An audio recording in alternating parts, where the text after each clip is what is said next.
final case of Night Call. So we're doing the Angel of Death now, which is apparently the hardest case because it has random victims, there's an unknown motive, and it's really weird. Which makes me hope that this one doesn't have like an ultra sympathetic sob story for the killer, that this one might just be, you know, not an actual psycho, but we'll see. It's gonna go with story mode. And as I mentioned before, if it's stuff we've seen before, I'm gonna go ahead and skip through it because we've seen a lot of this dialogue like 4 times at this point. Yep, here we go.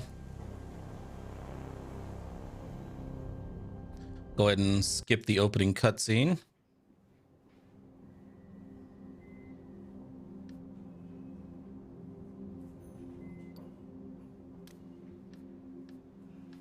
Yep, just gonna...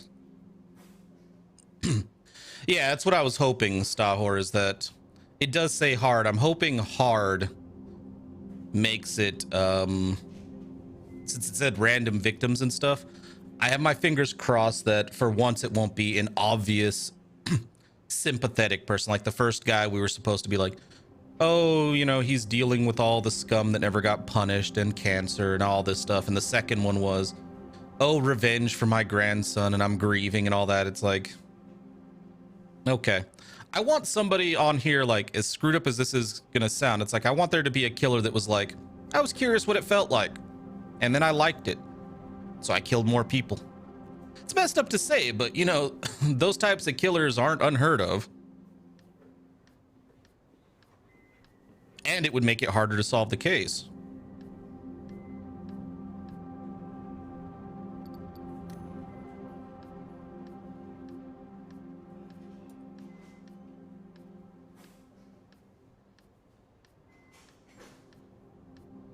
I would like them to explain how that happened, since all the killers use a gun.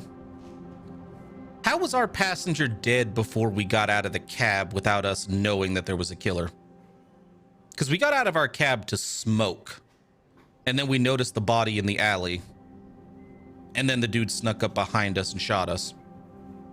Although they also imply that you got stabbed, so it's like, did we get shot and stabbed? Because they always say you were shot by a World War II weapon in the last one, or the one before it, you were shot by, you know, a 70s era gun. But there's always a scene in every case where your guy goes, you can remember the knife slipping in. It's like, okay. But both killers, that still doesn't make sense story-wise, but because both killers tell you when, in that final sequence, when you're capturing them and taking them to the cops or whatever, tell you, I'm sorry I tried to kill you. I panicked. You weren't supposed to be there, blah, blah, blah. It's like, so you shot me and stabbed me, but that wasn't on purpose? You were, what the okay. Yeah, weird. So yeah, I'm hoping this one plays with expectations a bit more.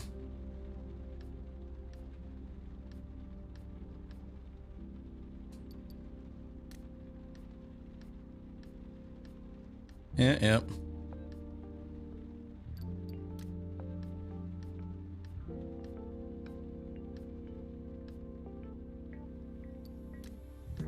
Just to make him feel better this time. Since we are going to be skipping through it fairly quickly.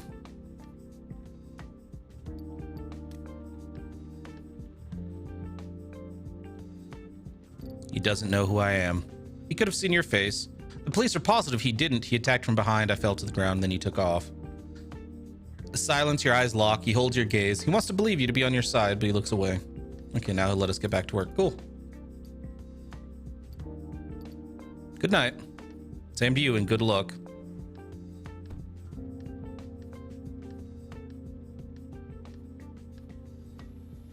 All right. Holy crap, we have a lot of options this time.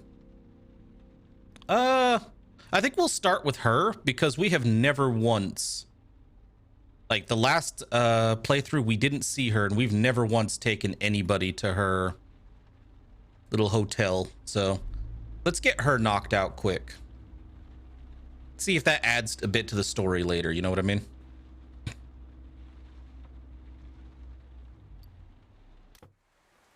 Also, I want to see if... Okay, those are all the options. All right, so...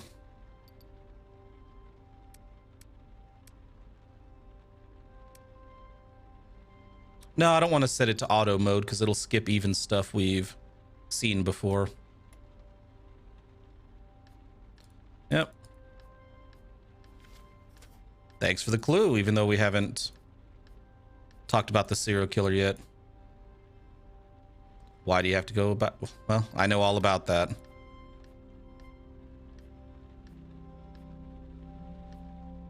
Yep, this is the lady who somehow knows that we're going after. Nod silently.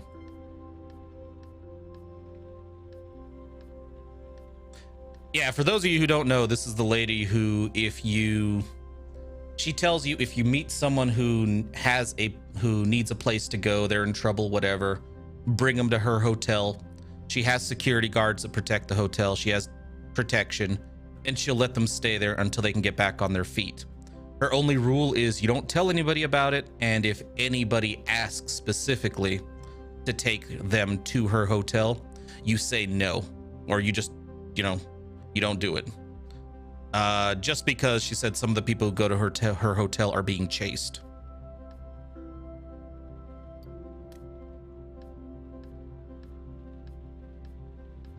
Okay.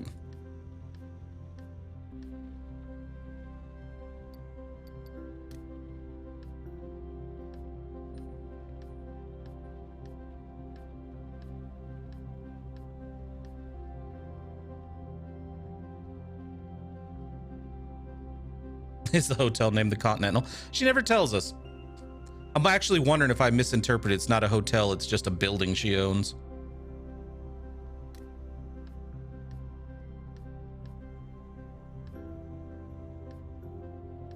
Yeah. Yeah, that's where she says don't bring somebody who asks.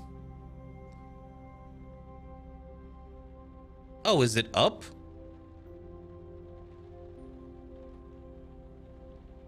I was gonna put a poll up that just was like to see like what games we should play next, but I hadn't filled the poll out. I wasn't aware it was on the screen already. Give me a second. If it is, I want to take it down because there's no information on it.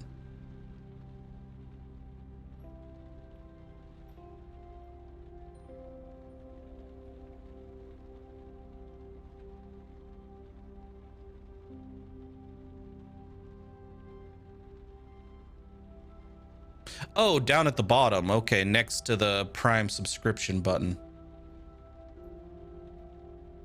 Is it popping up even if you don't hover over it?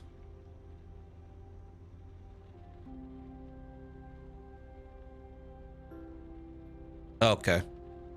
Yeah, that's where a poll's supposed to pop up when I... Okay. Yeah, supposedly when if I want to put up a poll over like anything like here, what game should I play next? If we're playing a game with multiple characters, classes, I can throw a poll in there really quickly. And once you... But you don't see it, I don't think, unless you hover over or click on it.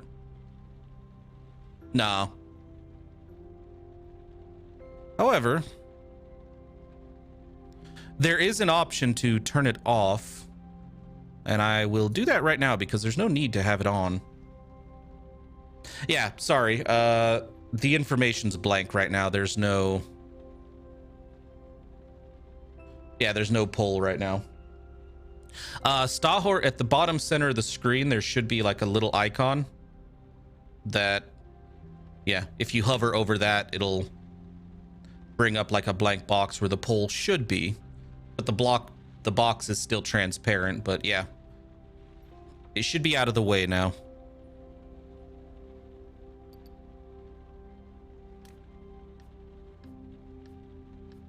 Possibly.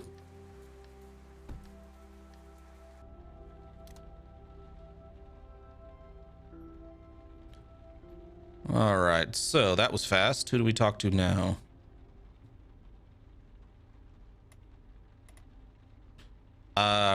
We won't get to her in time, but let's go talk to her.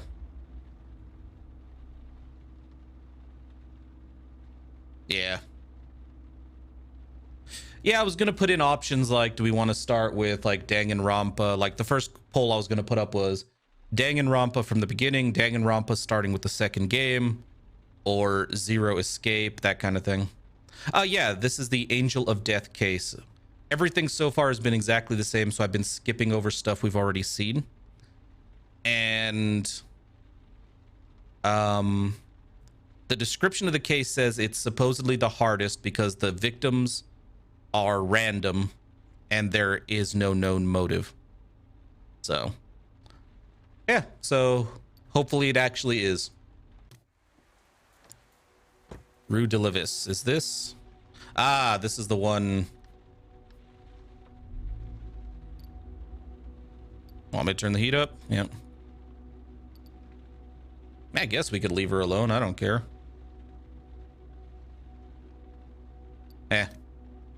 Make sure she's okay. I will go a different way on this one. I always ask her about, you don't want to get married. Let's see if she just doesn't like him. You don't like him? Maybe I don't love him? She looks hard at you for a second. No, we've been together since senior year. No, that can't be it. Something so strong between us, like a song. She's realizing what she's saying doesn't make much sense. Sorry, really, She looks back quickly, her voice breaks. I have to go back to the restaurant. Getting married is... Yep.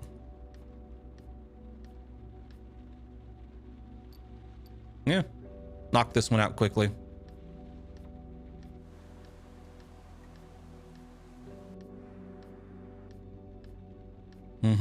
Don't ever repeat what I said. Nod silently.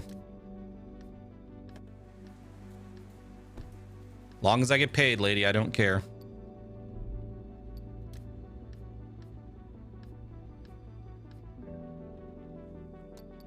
Okay. And now here comes the bitch. Let her keep going.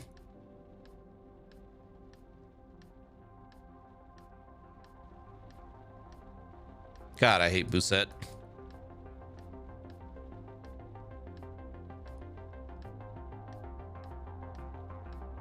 Ugh.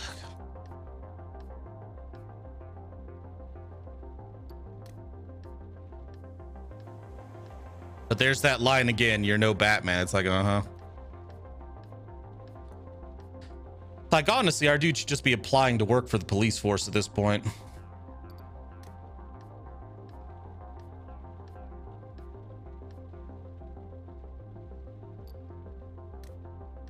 Yeah, I'm just gonna not interact.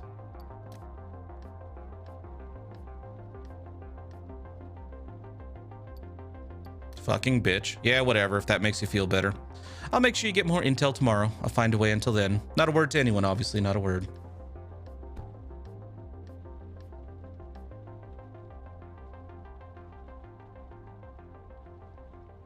That's true. Yeah, who would we turn her into? She is our contact, but still. That would make for an interesting case later on, how to deal, like, if they did DLC to this game. It's clear. And even in the description of the game on Steam, they say they call her a corrupt cop. I would love for there to be a DLC case where you're trying to bust Busette. Because, yeah, even they call her a corrupt cop. They're not like the devs know they didn't make her understandable or sympathetic in any way.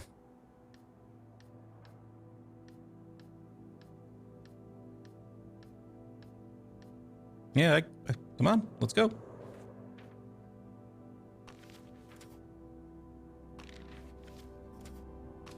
But yeah, just go to internal investigations, yeah.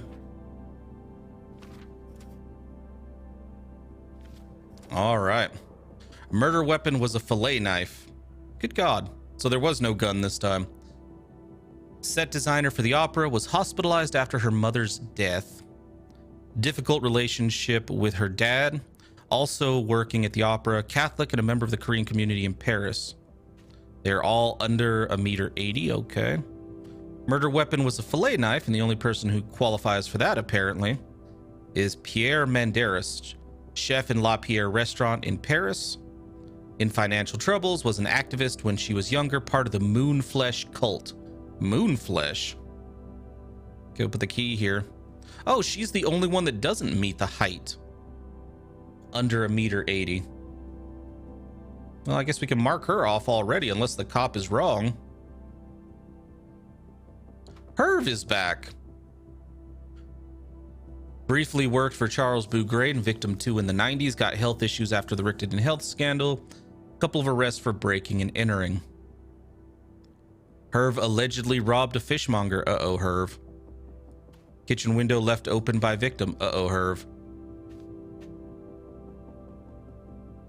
And he worked for victim 2 in the 90s. And victim 2 opened the door to the killer. Uh-oh, Herv. Herv suspected many... Oh, goddamn, Herv. Yeah, they're making Herv a little too obvious, I think. Jonas Pearson, a brilliant programmer for several startups and companies, wrote books about the simulation we're all living in. He shouldn't qualify either.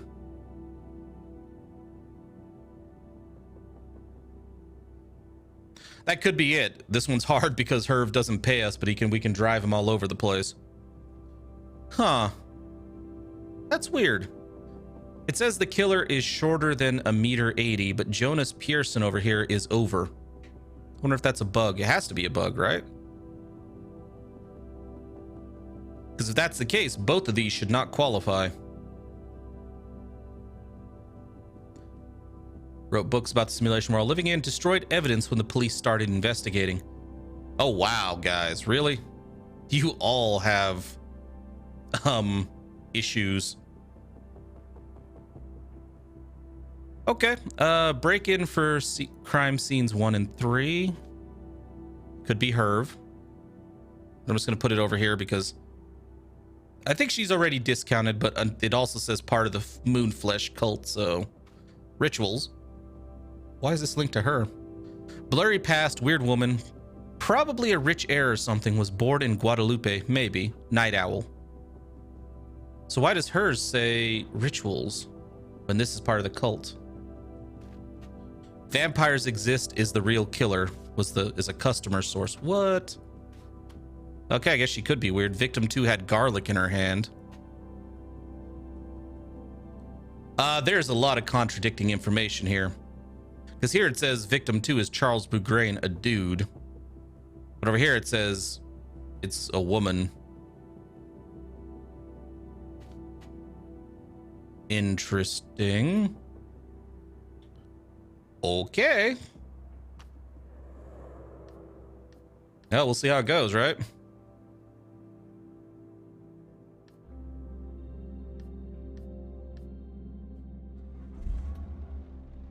All right, let me know if you guys see any of the suspects. Obviously, we're going to see her fairly quickly. Oh my God, that's a lot of locations right off the bat. Okay, Herv is the only one. All right, let's go talk to Herv. And hell, there's vampires. Maybe we want to talk to a priest.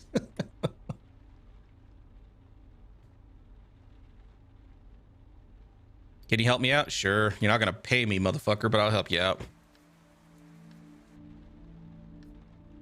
Hey, buddy, what's up, pup? I believe this is his normal conversation. You look good. Some days are like that. Yep. You get good news. This is about your wife getting something you're really glad to hear. Well, out with it then. Yep, ex-wife getting married. That's nice for her. He clucks his tongue briefly and briefly rolls his eyes. Yeah, it's nice. She deserves to be happy. Your passenger's face clouds over as if what he was saying had just sunk in. Suddenly, between clenched teeth, he hisses, "Whore." You look up. Whore? What? Did you just say whore? Your passenger smiles slightly. Nuh-uh. Don't worry about it. I was thinking about something else. Suddenly, Herv opens the cab door. You can pull up over here. I don't really want you to get in any trouble. The guys in the squat can be a little on edge, Hedge. You park the car and Herv opens the door. Good night and thanks again, Ken. Gives you a smile.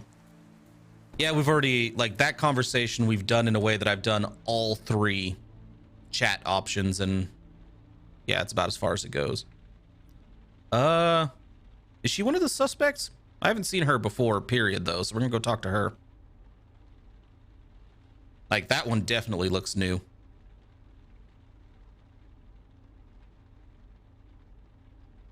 I need to get to Notre Dame ASAP. Let's go.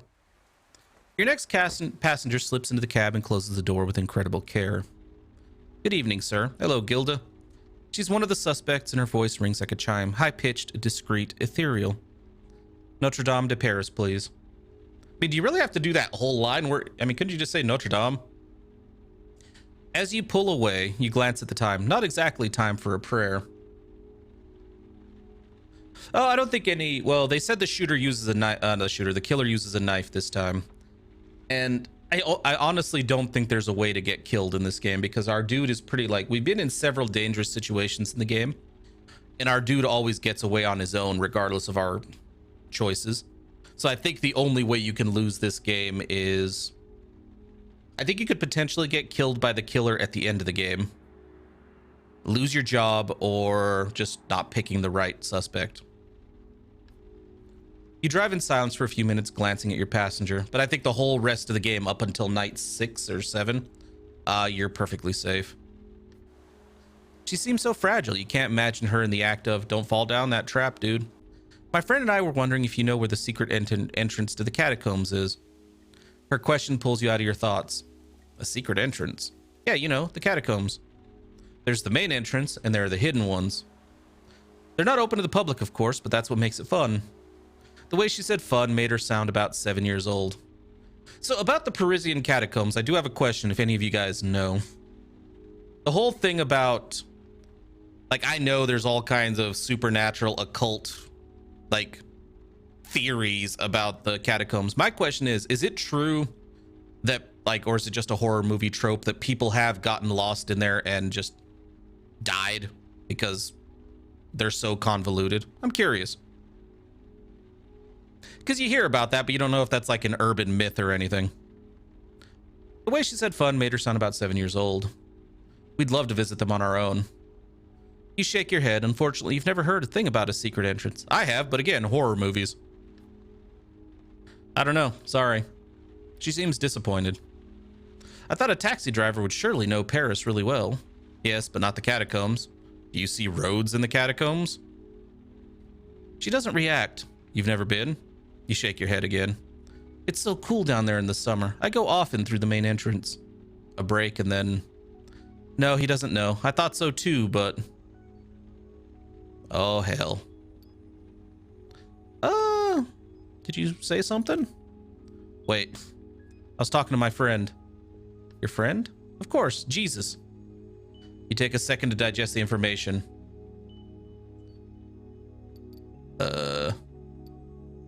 Jesus Christ? Sure, who else? But you talk about him to everyone? Well, yeah, why shouldn't I? People don't think you're... She cuts you off and becomes defensive. Crazy? A liar? She shrugs her shoulders and her face remains expressionless. I don't care.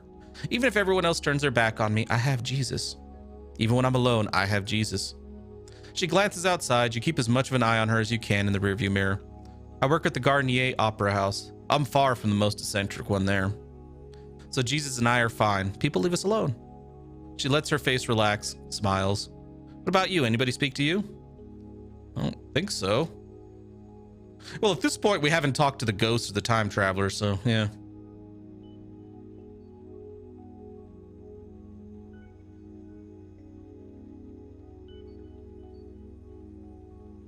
I had heard about that, actually, Stahor. I wasn't sure if that was actually another one of those urban legends, though. It's actually a thing. During 2004, police discovered a fully equipped movie theater in one of the caverns, equipped with giant cinema screen, seats for the audience, projection equipment, film reels, holy crap, and a fully stocked bar and complete restaurant. June 24th, 2017, two teenagers were rescued from the catacombs beneath Paris on Wednesday after being lost for 3 days. Okay, so yeah, I could easily see it. Yeah, Yeah, like you said, dog is happy. There's 200 miles of tunnels. It makes sense that people would get lost and potentially die. Okay, then. Not an urban legend. Gotcha. I'm really lucky. I have Jesus Christ by my side. Is he nice? He's very... She's looking for the right words, her eyes open wide when she finds them. Jesus is very faithful, warm, loving, faithful. Yes, that's the right word. I would imagine the proper description of someone who's actually speaking with Jesus, if he, during these, this time of history would be like, he's very, very disappointed. Faithful. Her eyes sparkle. He's my faithful companion. You make him sound like a dog. He's always by my side. She pauses, realizing she hadn't been quite clear enough, not precise enough.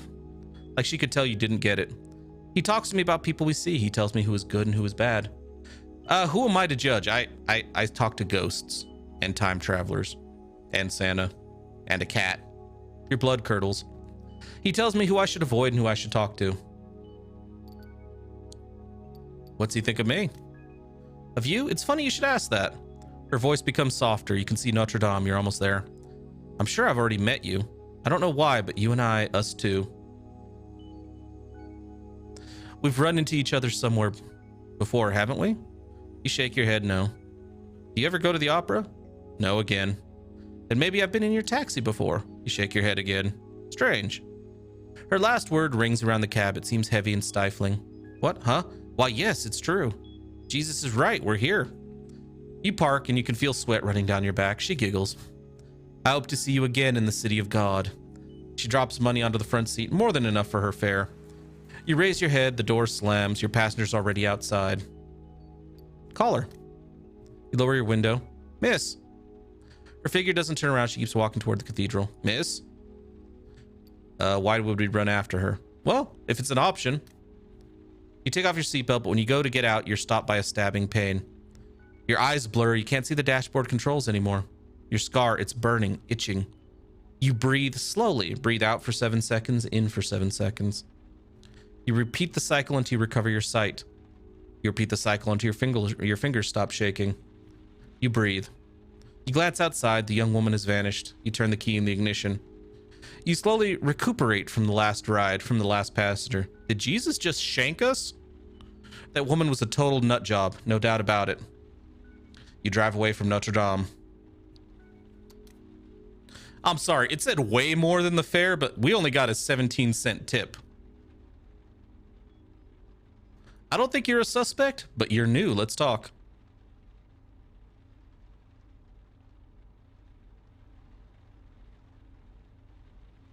I need to go to Saint Ouen. Let's go. Your next passenger does not simply get in. She throws herself in. Energetic, lively, chatty. She looks like she never stops. She gives you her address and heaves a big sigh.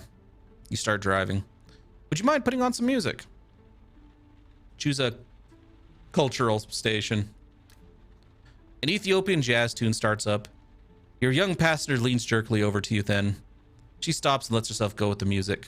You like listening to this station every once in a while. The playlist is random, unusual, and surprising. Some of the stuff they play you can't stand, some of it drives passengers nuts. But there's something magical about discovering new tunes, new styles. I agree. All of a sudden, your passenger taps you on the shoulder and pulls you from your thoughts. Hey, can I ask you something? She doesn't wait for an answer. Do you think the people have faces that go with their personalities?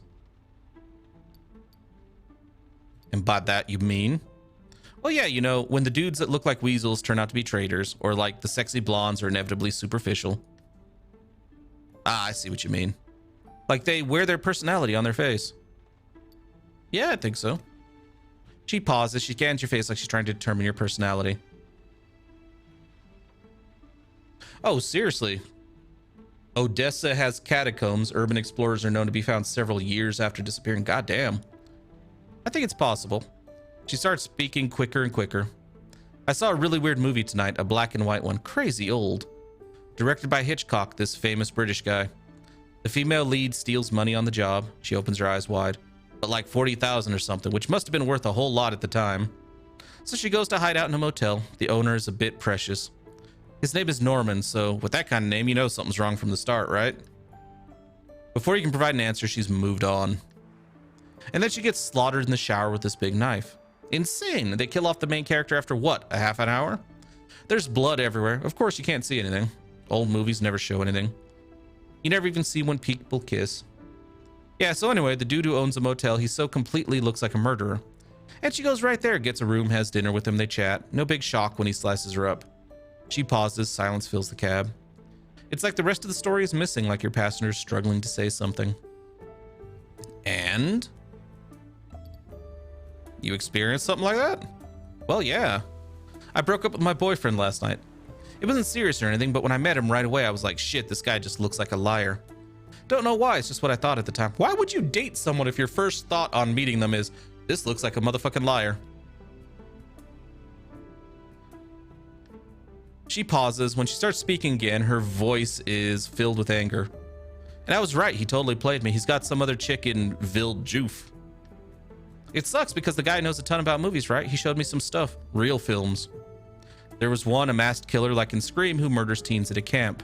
Like they're totally getting it on, and here comes the killer carrying a harpoon, and bam, he slaughters both of them in one fell swoop. She giggles. Crazy thing is that the killer's actually some kids, like 7-year-olds or something. So good. Yeah, so this guy I was with, he said he knew people in the industry, said he could totally help me get an internship or something like that. Ah, sure. Total lies too, probably. Oh, I can guarantee that. There's nothing you can do with liars, real pathological ones. They believe all their lies. Can't tell the truth from the lies anymore. Something's not right in his head. Your young passenger taps her thigh. Man, I say some really stupid shit, don't I? Like I'm trying to make excuses for that asshole. You're not far from her place now. She slowly calms herself down. The dude in the motel in the film, obviously he was the murderer, dressed up as his mom that he turned into a mummy. She pauses. He was pretty fucked up. No shit, really? She stares at you in the rearview mirror as you park. And you? Who do I look like? Hard to say. Your beard hides most of your face, but you look like cool, or I mean, detached. Yeah, detached. Like the world, everything around us. Like it's not really your place, you know? Like you're just passing through. Yeah, honestly, I agree. Dog is happy. When you're dating, I feel like it's very important. If you want to be monogamous, you make that shit clear and have that conversation. Don't just expect it to be monogamous because that's the way you feel it should be. You know, you need to have that talk. Like you're just passing through. She flashes you a smile. Don't take it the wrong way. I'm just saying detached and cool in a good way. No worries. She looks down. Whew, I didn't want to hurt your feelings. She hands you your fare. Thank you. Second later, she's outside. You watch her walk across the parking lot and up to the doors of her building. Once she's inside, you drive away. All right. Let's see if there's anybody new. No, we've talked to all these people before. So, let's go to one of the locations.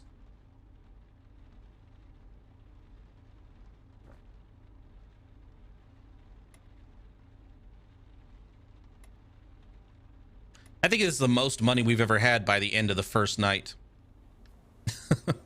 You park in front of Etienne's place and turn off the ignition. You've known him for years, actually, since your first day behind the wheel. He was a skinny teenager you picked up late on Sunday nights to take back to his boarding school in the distant suburbs. It was well paid, but depressing. Etienne has since become a friend, and he's got intel on one of your suspects, Jonas Pearson. You knock on Etienne's apartment door and he comes to open it. He's now a muscle-bound giant who towers over you. That was only in the first case, Dog is happy. The judge case, we had one of the locations had 200, we had to pay 250. It was the embassy. We didn't have to pay anybody during the Sandman investigation. But one of these locations may actually have that information, may make us pay. But as far as I've seen, we've only had to pay once. And I agree, Stahor, the Passadex needs tips, well or bad notes. Come on in, don't look at the mess. He talks quickly and the voice is a touch colder than usual. Something's not right. You walk into his pristine apartment. Oh wait, there's a gym towel lying on the designer coffee table. You all right, man? He collapses onto the couch. His attitude makes you want to stay standing. You're in deep shit. Huh? That guy you asked me to tail? I know him. Everyone knows him. Jonas? He's famous. He's like your equivalent of... He waves his hand at you. There are no famous taxi drivers. Fine. Well, he's famous. Like really famous. What's so special about him? He wrote books about simulation theory. You know what that is? You shake your head. You have to imagine our reality is a simulation, that the universe isn't run by God, but by a computer. A computer running software we believe is reality. That's insane. Exactly, insane, but potentially true. Jonas is trying to figure out if it is, which brings us to what you're looking for. Your friend clears his throat. You glance around and realize this young man must earn more in a day than you do in a week. The Matrix has me. That would be cool if that's how this particular simulation, like if this particular case ended. We're actually in the Matrix. If not more. This simulation theory has recently led to the formation of several groups, extreme believers, you might say. Groups that want to test the theory, or rather, who want to prove it's true. But how? By crashing the system. He stands up and starts pacing. Jonas is the leader of one of these groups. Okay, so we have a member of a cult, someone who believes vampires are real, and Jonas is the leader of an extremist group that wants to destroy the simulation. Okay, so 2 cults and a vampire, and a person who believes in vampires. Okay. Or a person who might be a vampire, I don't know. All that just to prove a theory? Yes, he's been obsessed with this theory for years, and he has the means to go all out, all the way. All the way to murder? There's not an ounce of doubt in his voice when he says, kill? Yes, no doubt, if it would prove his theory. Etienne leans over to you. Every one of his arm muscles is flexed. I don't really know what you need this information for, but watch your back. Jonas is no altar boy. He's nobody's fool, not your average nerd. He could be dangerous. A few minutes later, you're back behind the wheel of your car. You feel uneasy. All that is over your head. Simulation, internet. You barely know how to use your phone. Come on. You shake your head and start the cab. You've still got plenty of fish to fry. Okay, I'm going to say this again because I've said it in one of the other investigations. After that little talk with our little cop friend, I would tell every friend I visit, I'm doing this because I'm being blackmailed by a corrupt cop named Bousset. Here's the story. I'd be telling that to every passenger who got in my cab that's like, oh yeah, I'm a journalist. Oh yeah, here's a story for you, just in case. Like, oh yeah, you know there's this cop Bousset? Yeah, I was stabbed or shot or whatever by a serial killer. Now she's blackmailing me to do her job for her. Like, I would just go all out with that shit. Just be like, yeah, no, this is what's happening. He's a cosplayer, actually. Yeah, I'll pick him up. Gambetta. Ah, shit, man. Your next passenger's holding a bow, which he inadvertently pokes in his eye while getting in the taxi. He leaps into the back seat and looks at you with a lost expression on his face. So this is one I'll skip through. Basically, he decided he was going to cosplay for a girl, a race from a video game known as, the race is known as the Gravias. And he's very self-conscious because he's going with this girl to a convention, and he's very self-conscious about the fact that it's basically revealing a lot of his body. It's very nice.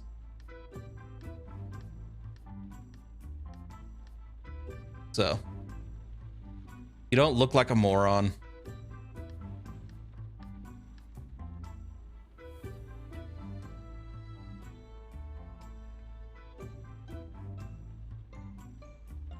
Yeah, exactly. We could do that as well.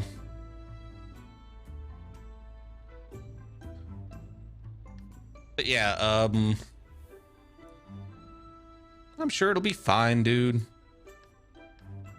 Yeah, we convince him that not to be worried because his costume is so daring, it would make him stand out and seem confident, and the chick he's meeting at the convention or going to the convention with would actually like it and be cool with it. And he pays a lot. Well, that's convenient. Ah, hell, he's new too. We got to go with the new guy, right?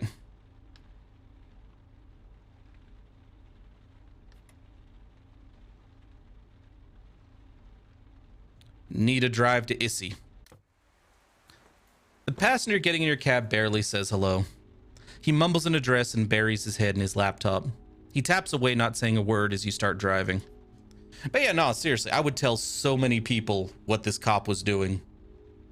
You know, and I'd also be like, you know, and also I'd be taking pictures of like all the evidence that she gave me and giving that to the journalist and be like, who do you think gave me this shit, huh? You know, that kind of stuff. I wouldn't be playing around with this lady. You've seen passengers like him before. Introverts, silent types, people so absorbed in what they're doing they don't even notice you. Yeah. Could he be? Yeah, he might be one of the suspects. I don't know. I actually don't remember the name of, because we have 3 women suspects this time around. Herv and the dude who talks about the simulation, but I don't remember what he looks like. The sound of the passenger's fingers on the keyboard reminds you of the sound of rain hitting the hood of your car. Having a good evening? He grumbles a laconic reply. He dives back into his computer screen. You keep an eye on him. His fingers are flying. You get the impression he's not typing full sentences. The rhythm is too short, halting. Are you a programmer? He lifts his head and looks at you with interest. In a manner of speaking, it is Jonas. How'd you know? From the way you were typing. He pauses and flashes a tiny smile. Very perceptive. He stares back at his computer and types a few lines on the keyboard. He lifts his head all of a sudden. What do you think of the world? He holds his hand up. Sorry, that question came out of nowhere. How do you perceive the world? Did someone create it? A god? Many gods? An alien being? You remain silent for a moment. Tell the truth. I used to believe, but I don't anymore. In God, Yahweh, Allah. Tell the truth. Allah. The passenger nods, but not anymore. I'm gonna keep telling the truth. Why lie to him? I also want backstory on this dude. No, no more. I understand things have been rough for believers lately. I stopped believing long ago. He smiles. You hesitate, then say, I'm just not interested. He smiles at you. I get it. I feel the same way. Personally, I believe that all of this, he indicates the world around him, is of absolutely no importance. See, I kind of wish that the game had given us another dialogue option based on, like, our evidence. Like, we could have said, oh, I believe all this shit around us is a simulation. Just to really get this dude talking. That would have been I think that was a missed opportunity, because there are links. Like, we went and talked to that dude who gave us a ton of information about Jonas. And we have a bunch of paperwork and crap at our house that talks about him being into simulation theory. And he's also famous for simulation theory because he wrote a famous book about it. So it's like, it wouldn't be suspicious. So yeah, I feel like that was a missed opportunity. The world doesn't exist. The earth, the moon, the sun, how you felt when you get out of bed this morning, none of that exists. He pauses dramatically, no way to know whether or not it was on purpose. Let him keep talking. He clicks his tongue and stares at you. You feel uncomfortable. All of this is a simulation. I sincerely believe that. A computer simulation? He flashes a crooked smile. Exactly. Oh, that would have been cool. And if you get caught by the cops, it would be the system's way of correcting itself, hiding the truth. That would be cool. We're more of a scientific experiment, a cryptocurrency mining operation, or maybe even an accident. No more, no less. He pauses and looks at you. How does it feel to learn that the world doesn't exist, that our God is nothing more than a computer program? I mean, it's interesting, I'll be honest. I do find the theory interesting. I don't really believe it, but I do find it interesting. It's interesting. He raises his voice slightly and seems excited. Right, it's a theory. He smirks. And we'll probably never really know That's why I'm working on this project. He glances at his computer. I'm trying to figure out whether or not we really are in a simulation. We live, we eat, we sleep, we love. But if we deliberately try to put an end to the simulation, we might disappear. He stares intently at you. We are. He snaps his fingers. We are no longer. He seems to love that part of his speech. He's relishing in it. How can I prove it? Well, first I have to find a flaw in the system. A flaw? Yes, if we're a simulation, we were programmed. And the ones who programmed us either made mistakes or tried to save money. Why? Because the alternatives, the pleasure of torturing us, ignominy or whatever, or a joke, are unrealistic. It's expensive for us to exist. This just has to be the case. So we just have to find the float value, the weak spot, so we can break it. We've got to crash the simulation and die in order to understand our own reality. You have fun with that. It's a terrible fate, isn't it? Die to exist. Die to become real. Die to make our existence materialize. He pauses and smiles, stares. How does it feel to learn all that? Are you angry? Are you disappointed, sad, defeated, ready to commit suicide? I go through all those phases every day. He sighs.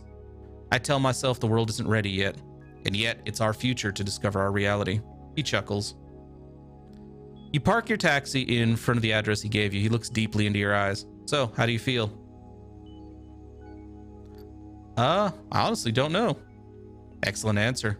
A scientist's cardinal rule: always doubt, always question, always verify. One day, if an atheist states that Allah doesn't exist, that he knows this because there is no scientific proof of his existence, you will know that he does not have a true scientific mind. He looks up at his building. I'm talking and talking, didn't even notice we'd arrived. I thank you kindly for this talk. It's always interesting to bounce ideas off one another to put them to the test. After all, we're waiting to wage war with the person or entity that made us.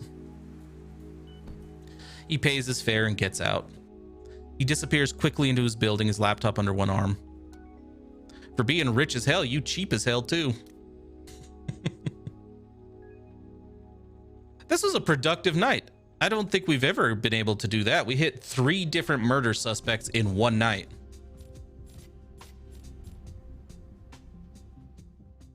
The more extraordinary the claim, the more extraordinary the evidence required. Yep. Ah, here's our new evidence. We should have time to see all the clues this time.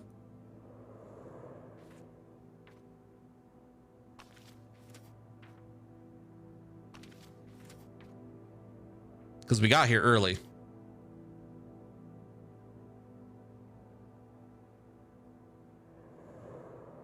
Okay. Gilda talks to Jesus. So they're all interesting. So this one, there's a fish symbol drawn on the wall with blood. Used a fillet knife. So I guess we can't discount you yet. So these are the only 2 we haven't met. And I agree, I kind of doubt it's the programmer dude. To me, it seems like the programmer dude, if he's gonna... Leader of a dark web group. Testing his theory. He's dangerous. I get that he's dangerous. But to do what he's talking about doing, I think he needs a big, like... And I think he knows that. He would need something big if he's really trying to test this theory. And a serial killer who's only killed a handful of people while still fucked up isn't a big enough issue or out of the ordinary enough to break the simulation. And I feel like he would, you know, he'd be aware of that.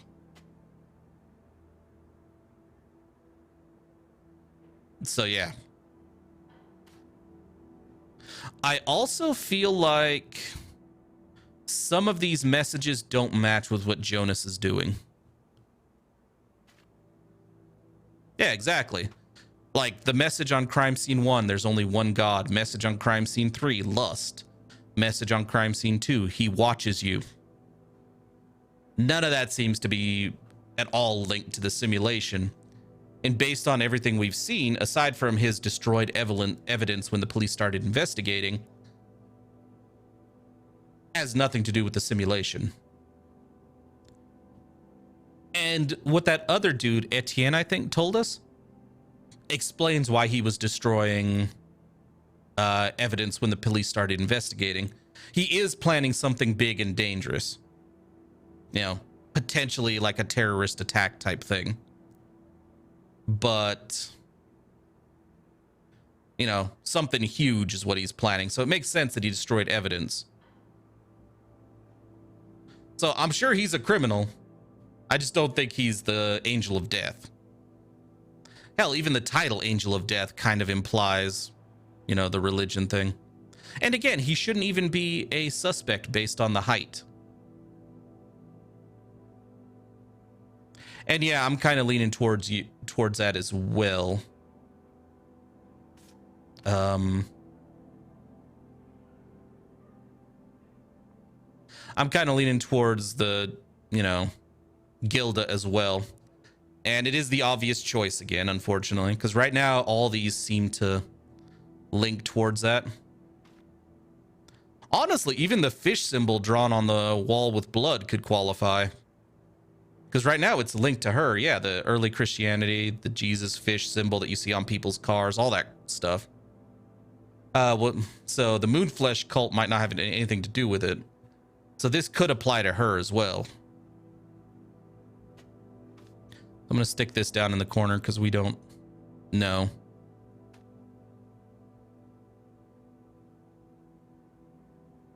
So yeah. Currently, yeah, she's the leading suspect, I think. I'm really curious. I want to talk to her. I think she's going to be an interesting conversation. The whole vampire thing. I'm very curious.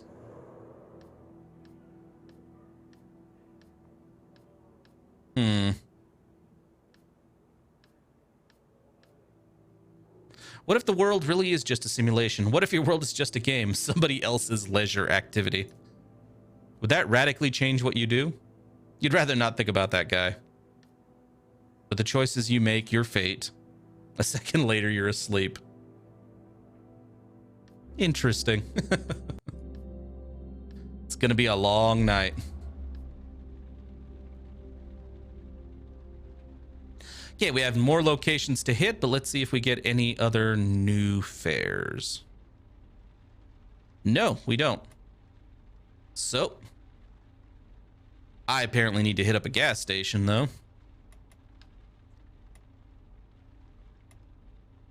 And from here, if we don't get somebody we haven't seen before, the passenger who's entered your cab slams the door and stares at you intently. Oh, go fuck yourself, lady. I did not pick you up.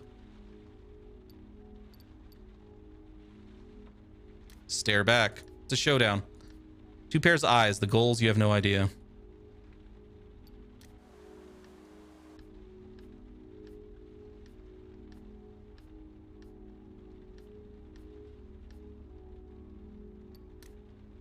She wags an accusing finger at you.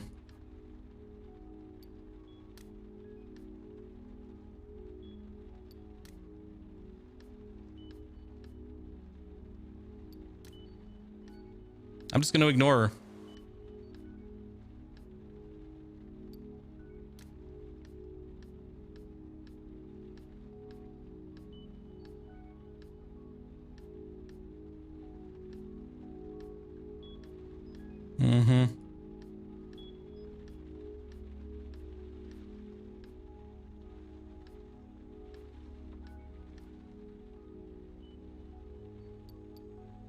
I don't mind telling her about the attack. I'm sorry, but I don't remember that night. I was attacked by the killer. The Angel of Death. Probably. It's you. You survived. Yeah. A host of conflicting feelings flicker across her face. Doubt, surprise, anger, the desire to slap you. Then she falls back against the car seat. All her anger somehow gone. Even if my life is a lie, my choices are still mine to make. Fair enough. Yeah. But yeah, this whole thing, it's like, I'm not going to apologize to her, but this time I will tell her what happened. I didn't know.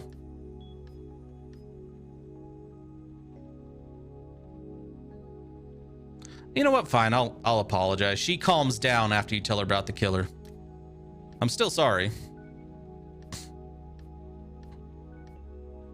Thanks. All right. Boyfriend was a jerk anyhow. We've read all this before.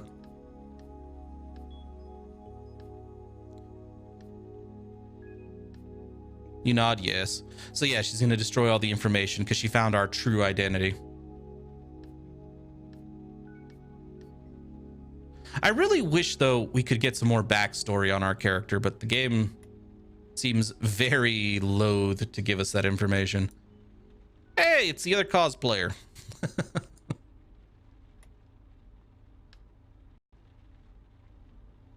Like, he has real weapons, like he has a real sword and real armor. And when we drop him off where he wants to go, he meets up with the...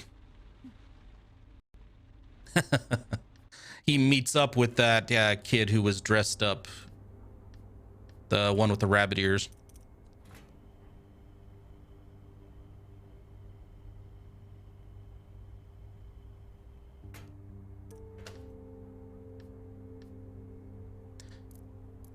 Talk with the clerk. Thank you. I mean, I'll buy a newspaper just in case, but I don't know if we'll actually end up reading them very often.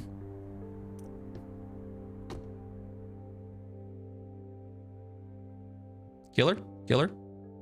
Ah. You are 100% new.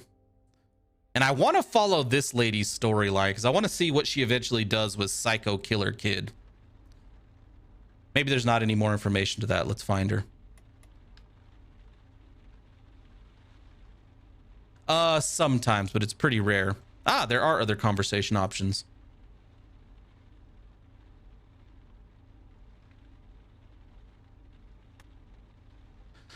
It happens from time to time. We'll get an interesting clue, but they're not very common at all.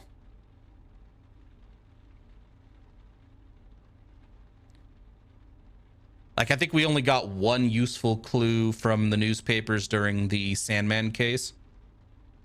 For the judge, I think we got 2 or 3 over the course of the game. Get me out of here. And to Nation. All right. You park in front of the street number the central office gave you. 2 minutes go by, 3. The building's main door opens abruptly. Out comes a teenage girl followed by her mother. They are fighting, but you only catch bits of their conversation. The mother in her 40s and of Asian descent is beside herself. When she raises her voice, you detect the remnants of an Asian accent. The teenager cuts the conversation short and hops into the cab. She slams the doors shut. Nation. And buries herself in her phone. Head bowed, she is absorbed by one of those games where you have to crush fruit or crystals. After years on the job, you've learned to distinguish between apps, texting, games, and email. Her phone suddenly vibrates. She answers. What now? There's a pause. You hear her mother's voice on the other end. Same raised voice, same accent. Yeah, I know. Another pause. Yeah, I already told you I knew. She sighs. I said yes. God, what's your problem? Leave me alone. Yeah, I don't like her already. She hangs up. Crazy old bitch. God damn, lady. Her game starts blipping and chirping again. Crazy old bitch is your mother? Not your average cab driver, eh? I do my best. Yeah, my mom's a crazy old bitch and my dad's a shithead. That's a bit harsh, isn't it? It's true. They hate each other and they hate me. You sure about that? You probably think I'm really rude. Like I care. My parents make my life a living hell. Yeah, it's a bit of a contrast, isn't it? When they got divorced 3 years ago, it was a nightmare. When they got married again last year, I went fucking insane. Now they're getting divorced again. They have day-long screaming matches on the phone. My mother's lawyer actually gave the case to one of his assistants because he couldn't take it anymore. I'll never have kids. She takes a break to catch her breath. I mean, have you looked at the time? You think it's normal at this hour to put your kid in a taxi and send her to your ex-husband's? She totally freaked when she found out my dad's new girlfriend has been helping me with my French homework. She pauses. So yeah, crazy old bitch and shithead. Maybe they're doing the best they can, you snotty little shit. Her eyes go blank and she stares back at her phone. Keep your lecture to yourself. Her tone is sharp, uncompromising. You see her watching you in the rearview mirror. She hesitates for a moment then. My mom rips into me all the time. She makes my life hell, hacks into my Facebook account to spy on me. Okay, that's a problem. I mean, she grew up in the friggin' jungle. She can't understand what life is like now. Okay, chill the fuck out. My dad, though, he's just a pain in the ass for no reason. He likes giving lectures. He sits down on the bed or the couch, puts on his holier-than-thou look and starts in. Her voice changes. You need to lose weight. You need to do better in math. You need to go to bed before 11 p.m. You need to stop playing stupid video games. Then he flies off to southern Spain for 4 days with his new girlfriend. Is that lecture of yours? I'll tell you where you can stick it. She stops for a moment to catch her breath. Honestly, I wish I could divorce my parents. I'm 16. Just 2 more faces and 2 more years and I'll never have to see their ugly faces again. There's a long pause. You're getting closer to Nation. She points to her street and you stop in front of the building. A man is pacing in front, his arms crossed and his expression serious. How much do you want to bet I'm going to get a lecture? Good luck. Yeah, right, as if you care. I really don't, lady. Why would I fucking care? You're unpleasant and I don't know you. She hands you a bill and gets out quickly to join the man waiting for her outside. They exchange a few words in hushed voices. He puts his hand on her shoulder. You can't hear anything, but you're sure she won her bet.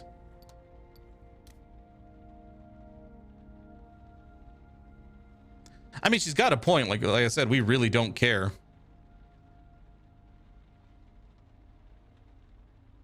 Let's go. I want to try to do a location every night just to kind of space it out. We might have to do 2 a night because this one gave us more locations in one go than any of the other ones we've done. I'm pretty sure I talked to that dude up there once before. You look the Belvedere over. It's a rather unassuming bar that had its heyday at the end of the 80s. The exterior decor is over the top, molded with embedded statues, fake ivy painted along the walls. It's probably even worse inside. You glance at the time. They're about to close. Must be a small party. You leave your cab, walk toward the bar, and push the door open. Dim lighting, almost no one here. Not even that one passenger of yours, the one you often drive here, is in tonight. You walk over to the bar. A young woman, no more than 20, looks slyly at you. There are dozens of kinds of liquor behind her. We're closing. She's putting glasses away. They clink in her hands. Sorry to have inconvenienced you. She sighs and puts down the glass she was holding. Hold on, wait. She shakes her head. Her expression is tired, bored too. When she speaks, she puts on a forced smile and guise of an apology. What do you want to know? Is it about the Angel of Death victims? You wait a second. Exactly. They came in a lot. They were good clients, regulars. Simon didn't drink, but he liked the atmosphere. Jules was kind of an ass with the staff, but he often brought dates here. He was a hard worker, a really smart guy. She leans over. But I know something else. It's not something I'd tell just anyone. She slides her elbows across the bar until she's less than a meter from you. 150 euros, and I'll tell you who knew Jules and Simon very well. Okay, so yeah, there is another one. Have the money. You pay her. She slides the bills between her fingers. Apollonie Girardot, a regular. She's like a fixture here. She likes them young, and I know she's scored with Simon and Jules. She and the fireman had a thing way back when. But she was too sketchy for him. She's part of the Mooney Tunes, you know? The cult, the fish cult. Okay. Precisely. She nods her head and tops it off with a wink. I gotta get back to work. Hope that was helpful. Me too. A few seconds later, you're back in your taxi.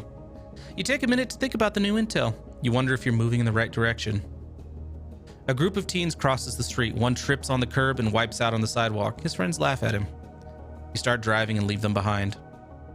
All right, now we need to seriously earn some cash. So no more of these locations tonight. I'm going to go to this person because she's new. So new people get priority. But no newspaper, nothing else. We need to earn cash. One of them has a huge white rat on his shoulder. What the hell? Yeah, this person's new. Antoine Mercador. Yeah, that's $30. I'll take it. The passenger getting in your cab smells like a grandpa. Stale smoke, a bit of sweat, an ounce of aftershave, the kind that makes your eyes sting. He gets settled, gives you his address, and off you go. You know how older folks function. They want to talk. Small talk, the weather, the election. But this guy, something keeps him from saying anything. It's like he has a secret and doesn't dare to open his mouth for fear he'll spill his guts. Been keeping up with the killer case? He raises his head, gives you a weak smile. The, Angel, right? Angel of Death. He looks peeved for a second. Terrible, terrible story. I was a concierge for over 45 years, you know. I've heard stuff about this story. He looks lost in thought. He starts to pontificate. Thank you for the clue. He tells you some rumors he heard from former colleagues, but there's nothing you don't know already. Clearly not, because I just got a clue. After speaking for quite a while, he ends with a long sigh. It makes me sad, you know. The world has become such a violent, terrible place. He nods sadly. I mean, I can't complain. I'm retired. I live a quiet little life. I have my little rituals now. I go to the library to read the paper. I say hi to my colleagues, my former colleagues, that is. And I finish each day with a little glass of wine in the bistro next to my old building. And when I've had too much to drink, I treat myself to a taxi ride. I hope to do the same when I retire. Ah, well, that all seems a bit complicated for your generation. The world is changing so much that in 10 or 20 years' time, you might not have retirement anymore. You'll have to work and work and work. Till you're 70, 80 maybe. He shrugs. Of course, if you're still physically able, why not? I had to retire because I couldn't take care of my building anymore. Cleaning, fixing, going up and down those damned stairs. He grumbles for a while before quieting down again. He says the conversation has run itself dry. You look at the time and think this little old guy should be in bed by now. And he sits up straight in the back seat like he just woke up. And I also play the lottery, of course. The nice old man is giving off a warm, pleasant aura. Same numbers every week for the last 30 years. You watch your passenger's face in the rearview mirror. Good-humored, kind. You take a liking to him. Hey, imagine you win 100 million euros. What would you do with it? If I won 100 million, you think it over for a second. For starters, you could pay back your debts and your mortgage.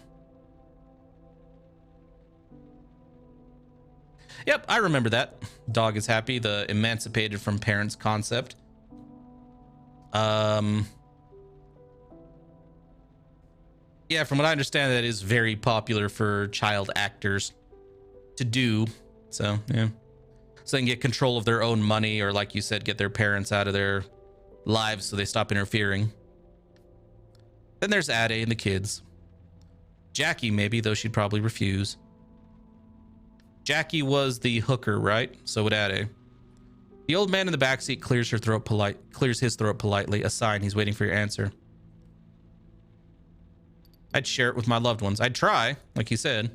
Your loved ones, nice idea. But with 100 million, you'd still have enough left over to do whatever you wanted. Go crazy, indulge yourself. But why do that all alone? What's the point in spending so much money? You smile. What about you? You all but turn around to look at your passenger. What would you do with 100 million euros? For 30 seconds, he says nothing. His eyes dash back and forth between the road, your face in the rearview mirror, and his hands. You're not far from your destination. I already won the lottery. How much? 434 million euros. God damn.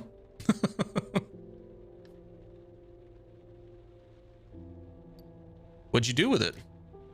I gave it all away. All of it? All of it. They wired me the money and I gave it all away. To charities here and in Portugal, where I'm from. I gifted some to my son. About 50,000 euros, no more. Ah, here's my building. You pull over as soon as you can. Why just 50,000? You see, my son is a nice boy. He went to a good school and works hard, but he decided to work in finance. He doesn't need any more money. He pays his fare. You're unable to say anything. And also, I worked for decades for the upper class in the 16th arrondissement. They're all stockholders. Yes, that's it. They have stock portfolios. They don't need to work. I didn't want to spend my money to be like them, nor to make them richer. Never, ever. All those limousine liberals, those old reactionaries. A look of disgust crosses his face. I saw things. Children thrown out of their homes, old people left to rot. Those people have almost everything, but it's the almost that drives them mad. It consumes them. No, I gave it all to hospitals, schools, and charities. He sighs like he just finished a good meal. The moral of the story, young man? Meet your needs. No more, no less. You're incredible. Realistic. I'm realistic and old and falling apart. But realistic. He pats you on the shoulder. And of course, this will be our little secret, right? His question hangs in the air as he gets out of the cab. You watch him. He walks into a crumbling building in a bad neighborhood in East Paris. It makes you want to laugh and scream. Instead, you turn the key in the ignition. Wow, he gave us a nice tip, too. Let's see. If I won the million, my biggest... Oh, hey, there's a new person, too. My biggest thing that I would do with a million... Let's see. Dog is happy. You'd start a legal fund for fighting for equal parental custody when one parent is abusive but the other can't afford to take them to court. That is a very good... That is a very good cause. Personally, what I would do is obviously pay my debts. This lady's new. I kind of want to talk to her, Stahor. I'd pay my debts.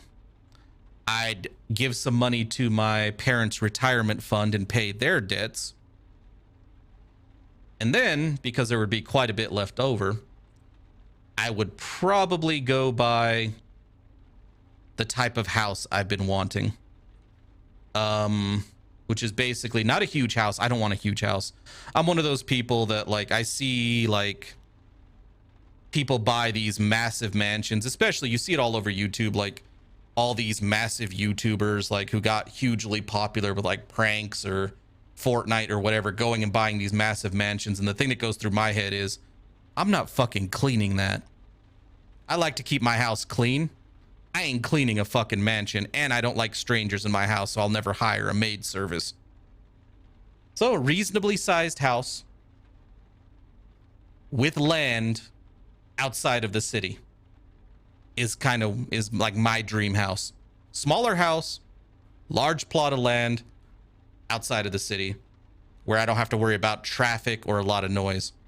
And we have met the knight. I don't know if he's in our Passadex. He may have disappeared when we reset the when we updated the game. Yep, it doesn't look like he's in here. But yeah, he's I know his story. He's a cosplayer as well. I feel she looks familiar though. Let me double check to see she's not in here, because I would hate to repeat it and skip the night.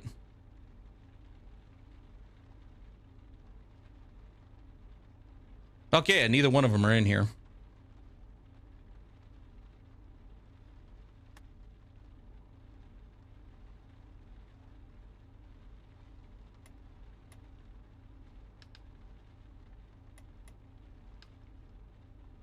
So let's talk to her, because I already know what the knight has to say. He doesn't have a lot of information.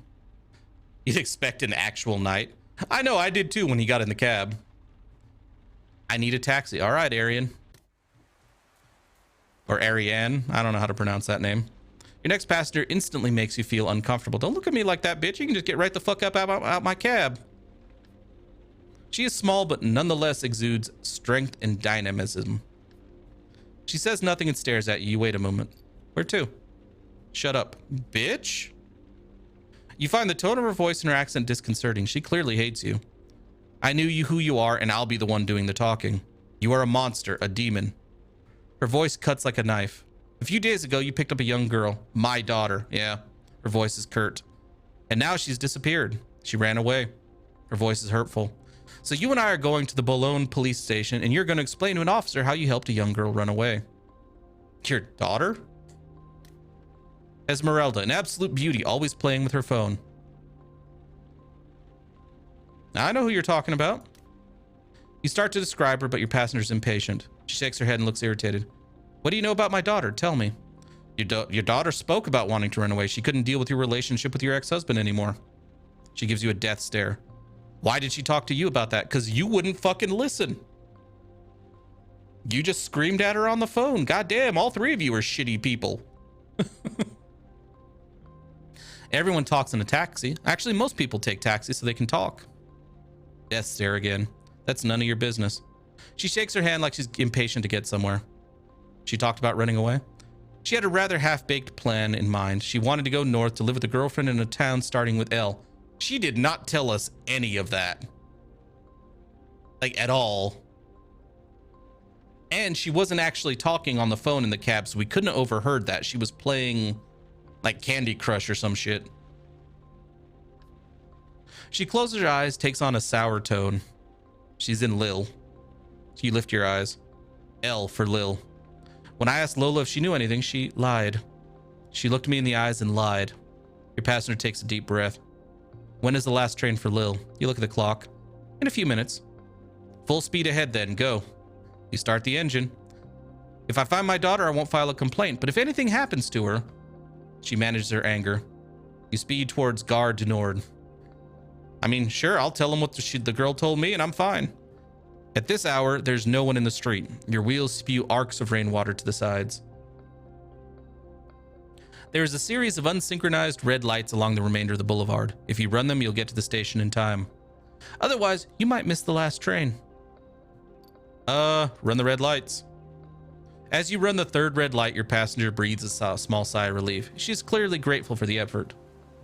You can see Gare du Nord in the distance. You get there with enough time for your passenger to make the train easily. As she's getting out, she glances back at you. If I don't find my daughter, the police will hear all about you. The police already know about me. Take your best shot, lady. mean, honestly, at this point, I really don't give a shit. And sure, blame me when, in fact, just, you know, to try to pawn your responsibility off, because clearly this is your and your husband's fault, not mine. But you can't take responsibility, can you? Her voice cuts the night into tiny pieces. You almost feel shaky. The small woman walks away without paying and vanishes into the station. Oh, you cunt. Oh.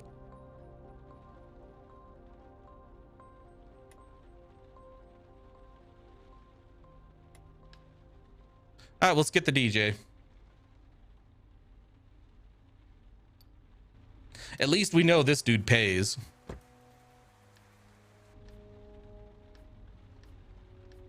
All right, so he gives us a clue. Thank you.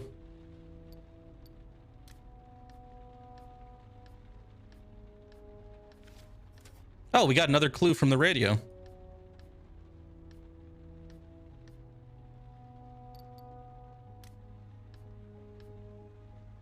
Yeah, we'll be sure to mention that to police too, that she took off without paying her fare.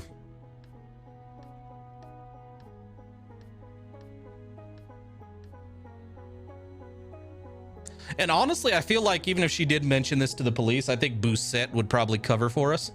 Not out of the kindness of her heart or because she likes us, but because she still needs us to solve the case.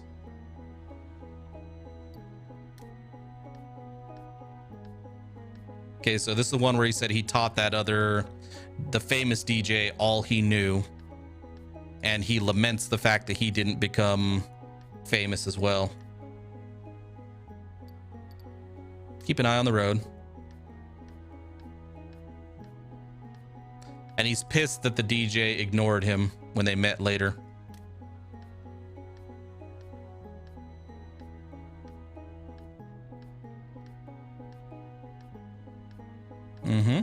Let's go.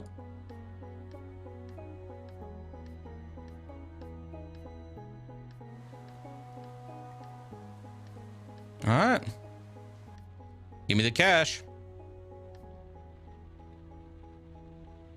I know, I'm just saying that's what he's talking about. He didn't teach him, but yeah, the kid watched him.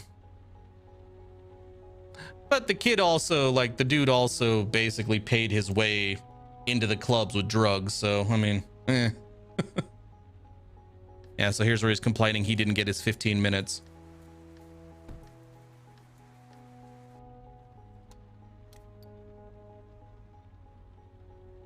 All right, so we have enough time to pick up one more person.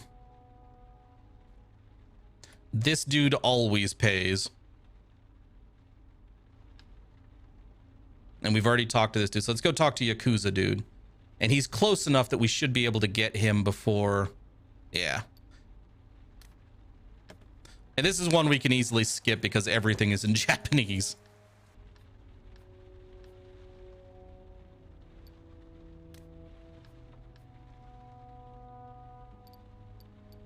You don't like it?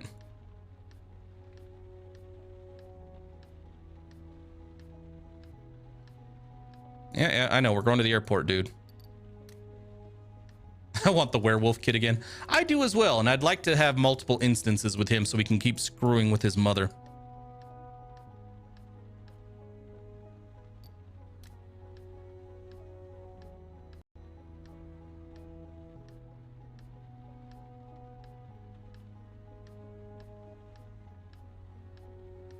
I do like that this is a bit different reaction, because like I said, I've read about like that there's an actual, you know, some people get from Japan specifically get very depressed or even develop psychological issues because they have romanticized Paris so much and they get disappointed when they actually go to Paris.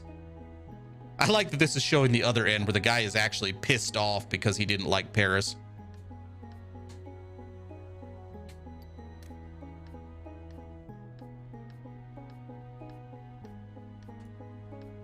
So yeah.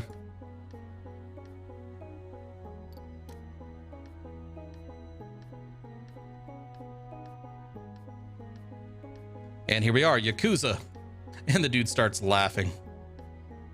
Apparently that's the only word we were able to come to terms with: Yakuza, Versailles, and airport.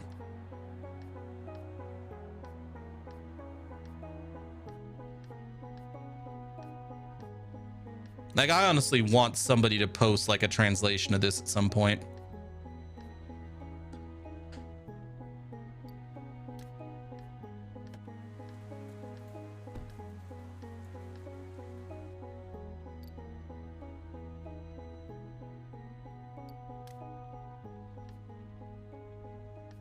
Monotone, void of, yeah.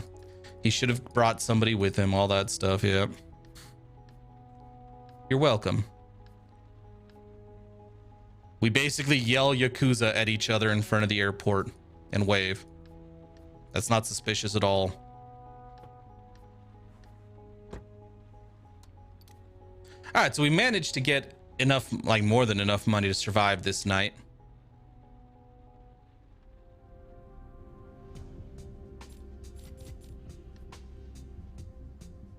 Oh, we ran out of money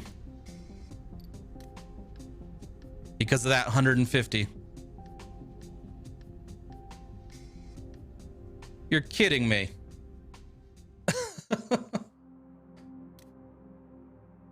And this is the setting where money is supposedly easiest to come by. But $240 was not enough for us to get through the night. Uh-huh.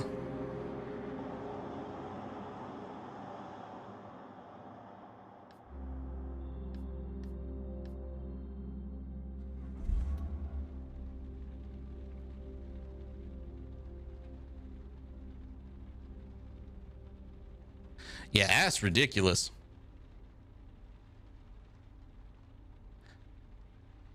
Okay, so we know don't go to this one until you have more than enough cash. Oh yeah, and ignore the mother. The nice thing is, I don't think it matters. I think she's in our past decks now, no matter what. Like, I'm pretty sure it saved her. Let's see. Yeah, there she is. So it did save her. And we're not going to pick her up this time. Let's talk to the knight, and we'll see how much money we have at the end of the night. So if around 3 a.m. we're near this place, we should. Oh, my good friend, I need thee to ride forth. Because, yeah, that took a lot of time talking to the mother. And... yeah. And it was a long ride, and she didn't pay us. The car door opens. Your passenger enters wearing a rather heavy-looking suit of armor. The plate metal clanks as he settles in. The horns seem dangerously close to the roof. Where goest thou, my lord? The knight recoils a little, perhaps in surprise. Ah, taketh me not for thy superior, for I beeth lord to none. Yea, I am thy humble servant, just as thou art mine. In sooth, since thou asketh, ride onward, my friend, to Notre Dame, that most noble of Catholic cathedrals, the jewel of the most magnificent city of Lutetia. Let's go. You nod and turn the key in the ignition. You start the cab at last. Oh, is it? This is new to you too? Okay. So yeah, I'll read through this one. The vibration of the cab sets your passenger's armor jangling. From time to time, his sword makes a funny humming sound.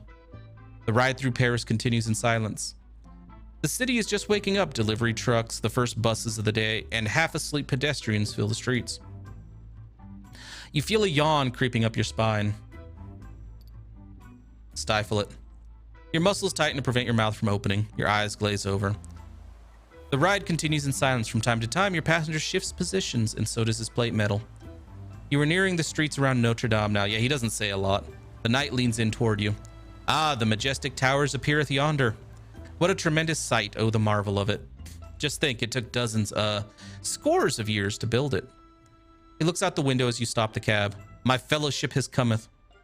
In the early morning light, you see a gathering of warriors and soldiers, of magicians and witches. What's going on? My comrades in arms, my sisters and brothers. We're all going to Fontainebleau for 3 days, for 3 moons, the convention. We will visit the forest of Brehun, the birthplace of Thrograil the Rash. Your passenger is rummaging through his armor.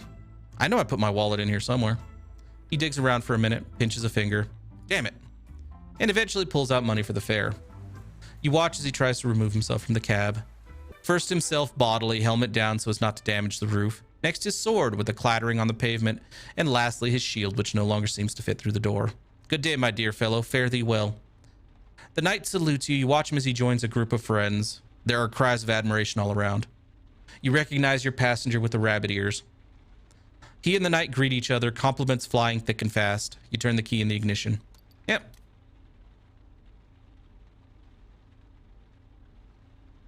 All right.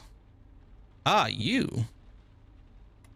Well, you're nearby. You pay. Let's talk. See what you have to say this time. Is it the same conversation? Because she wants to go to the same place.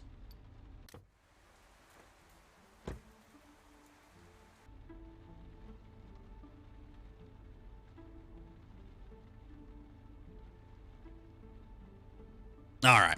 You recognize the young woman getting into your taxi. It's the young movie buff who can't stop moving, talking, or thinking. She glances up, recognizes you, and claps her hands together excitedly. You start driving. Oh man, shit, I don't believe it. This evening, your passenger's face is lit up by a huge smile. I'm telling you, unbelievable. What's going on? I saw this movie tonight. Unfucking believable. Out of this world, actually. Out of this world sucked, I mean. She looks over at you. One gigantic piece of intergalactic crap. I don't understand why no one said anything. I mean, people must have seen it before it came out in theaters. The people that made the credits, the music, or whatever. Yet not a soul, not a single soul thought to mention there was no way they could shovel such a pile of excrement into theaters. You can't quite tell if she's truly angry or actually kind of enjoying it. Hold on, let me explain. The movie starts, this family adopts a little girl. As soon as I laid eyes on her, I couldn't stop laughing. There's something sketchy about her. Okay, I know it's not very nice, but if I was going to adopt a kid, I wouldn't choose the one that looks like a murderer. So I say to myself, damn, wouldn't it be hilarious if she was actually an old lady with no wrinkles? And I start laughing to myself. That is an actual movie. Every time she came on screen, I couldn't stop laughing, you know? I imagine her taking her bath and her skin's like all wrinkly and shit, and she's really good at crossword puzzles and stuff, so her family starts to get suspicious. Okay, so obviously some weird stuff happens. Her parents start to think she's a sleepwalker or possessed or something. I gotta admit, I wasn't paying too much attention. I was stuck in my own little world. Yeah, there is a movie. It's obviously not a grandmother, but there is a movie that had like a dumbass premise like that where this family adopted a little girl. Like, I think she was like supposed to be like 10 or 11 or some shit.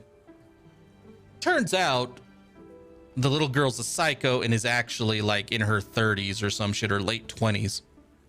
So, yeah, it's a dumbass movie, let me say. I gotta admit, I wasn't paying too much attention. I was stuck in my own little world. Had I known that was the premise going into that movie, I never would have watched it. And it goes downhill from there. The girl tries to kill her parents. So the mom starts to investigate. She wants to understand what happened to the girl she adopted. Turns out she really was born decades ago. She's talking about the same damn movie. Her little girl is actually an old lady. She slaps her thigh and starts laughing. I fucking knew it. I knew it all along. I started bawling right there in the theater. It must have annoyed the hell out of the other people, but dude, it was too good. Too good. Lolly Baba. Yeah. If I remember correctly, there was some really creepy segments in there where she was like trying to seduce the father of the dude in the couple. It was like, oh God, what the oh no. Your passenger appears to be ecstatic, and yet her face becomes expressionless. She falls silent and settles into the back seat. A real turkey. She answers vaguely without conviction. Yeah, a real turkey. I haven't even seen that many. It's funny for 5 minutes, but after that, it's just a waste of time. You can learn more from botched movies like ones that could have been good, but aren't. But total shit bombs like what I saw tonight. Well, other than the fact that you can't make a movie out of such a stupid ass idea, I learned nothing. She stares at the street going by. How many movies do you see a week? I don't know, 20 or so, I think. God damn. Or no, probably more than that these days. Seriously, god damn. For a split second, she seems older, but only for a second. Yeah, it's about right. She pauses and avoids your gaze. Would you mind sharing something about yourself? You're surprised and take a minute before answering. Come again? About a movie you saw, I mean. I keep going on and on, but I want to hear from you. You hesitate, but there's something about the look in your passenger's eye. Let's go with the last movie you ever saw. I can tell you about the last movie I saw on TV. Your passenger's beside herself. On TV? Yeah, I don't get out much. She opens her mouth but chooses to stop there. Anyway, it was a black and white movie. Japanese. Japanese? Yeah, not sure how I happened upon it. Yeah, 6 hours of movie watching a day. God damn. And yes, I would talk about Tucker and Dale versus Evil all day. You were at the hospital after the attack. Your roommate had taken the remote. He spent the whole day on History Channel's documentaries on World War II, brutalist architecture, Tibet. Then one evening, that movie, an odd breath of fresh air. What was it about? It was kind of crazy, and I didn't understand everything. A friendship between a jazz buff and an American soldier. It took place after the war, I think. The Japanese guy, sure, the other guy must be a great jazz man because he's black. It was really weird. Sounds unusual. What was it called? You need a second to remember the title. Black Sun, I think. What did it do for you? You hold her gaze in the rearview mirror. Tell the truth. It touched me. I don't listen to jazz, but I think I understood what it represented. It's free-form music, and the characters in the movie are trying to be free, though they never really get there. You're running out of air. They speak two different languages and can't understand each other. You imagine yourself on that hospital bed again, the TV on, the yellow subtitles. Sounds pretty nice. Can't be that easy to find a black and white Japanese film about jazz. She smiles at you. Thanks for telling me about it. I needed it. Why were you sad earlier? I'm not sad, it's just that I think I'm tired of going to the movies alone. It's fun and all, but after a while, it's kind of a drag, you know? Then stop going to the bloody movies. She flashes you a smile. Good thing I've got you. You pull up in front of the young lady's home. She glances at the windows on the top floor and sighs. Here goes. Good night. She pays her fare and gets out of the cab. The icy wind beats against her. You can hear her swearing as she disappears into the cold. All right.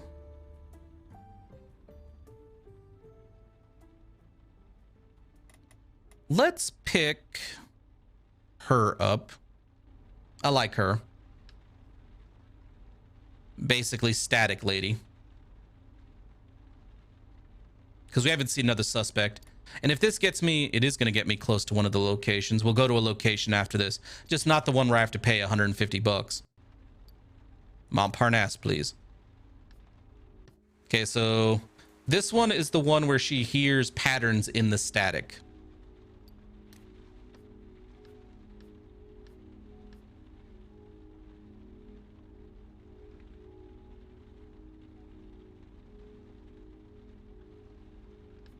That would be an entertaining movie. Dog is happy.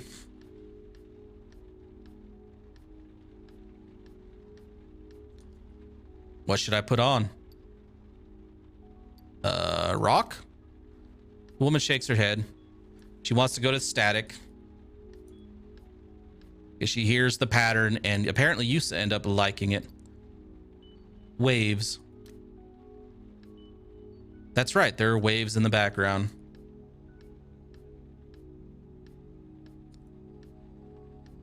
You know, I love those movies, even though The Hobbit was pretty bad compared to Lord of the Rings. I love those movies, those series, but even I would get sick of them trying to watch the extended versions of all of them back to back. So you listen for frequencies? They help me fall asleep.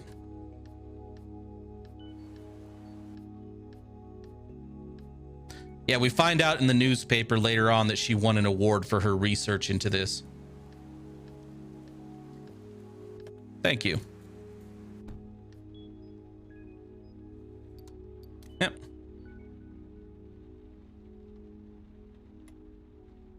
So I think we have enough cash, easily, to go to one of these locations. So we can go over here. Looking at how many dialogue options are left for this lady, I don't think we ever find out what happens with Devil Child. You've been studying the outside of the church for a few minutes now. It's fairly recent, square, with sharp edges, gray and ugly. This is where the congregation of one of your subjects, Gilda Berger, gathered. Get out of your taxi and climb the few steps to the front door. Despite how late it is, it's slightly ajar. You go inside. The nave stretches out before you. There are a few people sitting in the pews, lots of women by themselves. By the look of their clothes and their age, you're pretty certain they're cleaning women.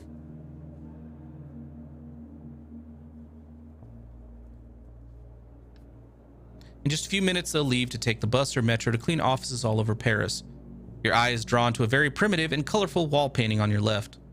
In front of you stands the altar, and behind it a man who appears to be the priest. Walk along the wall to your left. We don't want to talk to the priest yet. As you get closer, you quickly notice a symbol painted above the people in the painting. A stylized fish. Just like the one you saw in the photo of the first crime scene. Aha, so it is linked to her. Pear, may I help you? You turn around, the priest is right in front of you. He must be about 40, lean and athletic, a slightly deviant expression on his face. Hello. Yes, are you looking for something? What's the symbol? He cocks his head to the side. The fish, it's an ictus, one of the earliest Christian symbols. It was a discreet way of recognizing one another. What's linked between a fish and... He cuts you off briskly. It's an acrostic. He lets a little time go by just to make sure you know you have no chance of knowing what it is. A sort of acronym, if you will, like WWF or USA. More silence, even more condescending than before. In Greek, ancient Greek, it means Jesus Christ, Son of God, Savior. It's a secret code. He takes a step back. But I bit doubt you came here to learn about early Christian history. What are you really here for?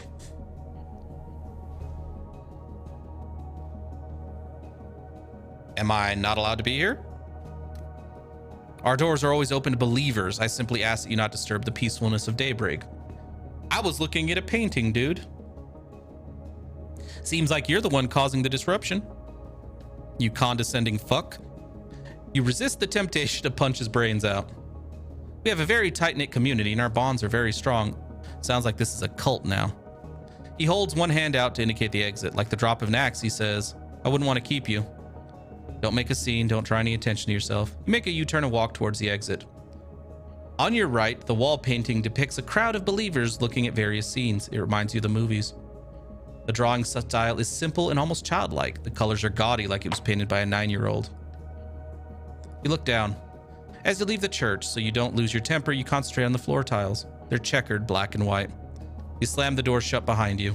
Back in your cab, back to breathing normally. You smile as you think about something your boss said. The taxi's your fishing bowl. He's right about that. Key in the ignition, motor running, heat on, radio on. You drive far away from the church. Yeah, I don't think that prick was going to give us any information. However, he actually did give us some info. The hell? Didn't we just take you? Or, oh, that was when it reset. Well, let's get Yakuza guy out of the way again. Strange burnt smell. Son of a... Keep driving.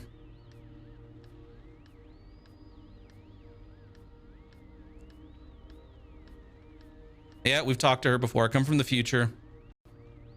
We got to know who you met. Their extreme is totally crazy. Yep. This is all the same. Yeah, hopefully she gives us a clue this time. You looked surprised, but... Nope, it doesn't. Like, I don't think this uses gas at all because we're not actually... Yeah, I don't think we're using any gas. Oh, they do have the... She is going to give us the clue. You want to tell me something? Get to it.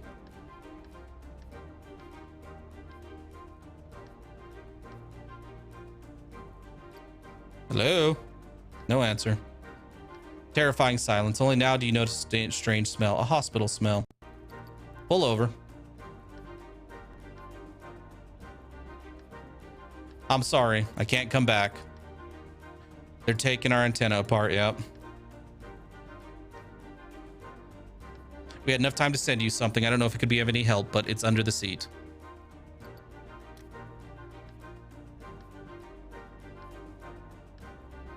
All right. Look under the seat.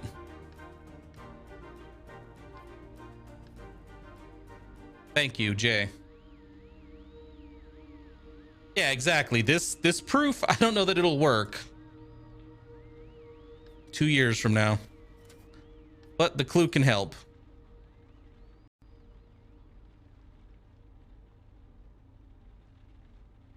Ah, it's Patricia. Again, we know she pays, so let's go pick up Patricia.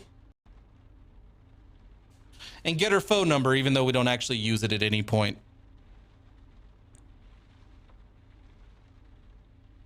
I'm going to turns. Let's go to turns. While she talks about her comatose son's erection.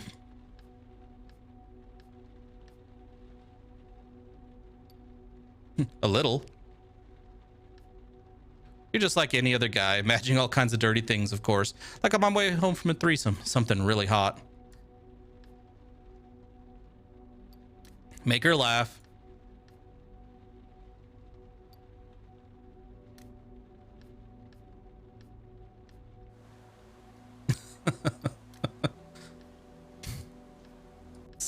That's an album title. Yeah, let's go.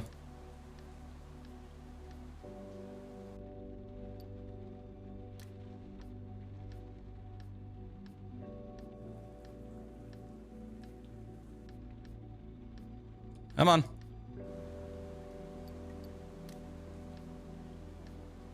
Talking about bed sores, talk about Brave.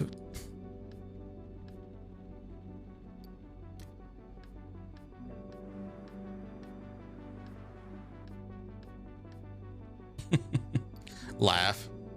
So she can laugh. What'd you do? She gives a shrug. My first thought was, where the heck did he get that from? Peals of warm laughter fill the air. For a moment, you're happy as weight had been lifted. Thanks for the conversation. The ride by went really fast. Someone warm. Good night. A slight nod like a promise. You too. Good luck tonight. Because I always tell her good luck, and it's always mentions that she doesn't seem like she knows what you're talking about. A moment later, she's gone. Kleenex. Read it. Patricia and her phone number. Got a free newspaper as well.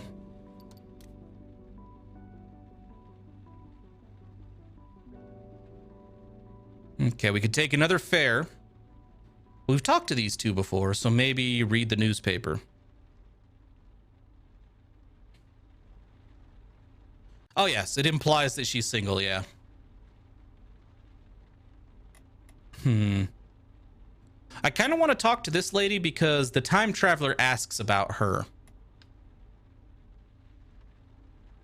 They ask about her, they ask about the werewolf kid.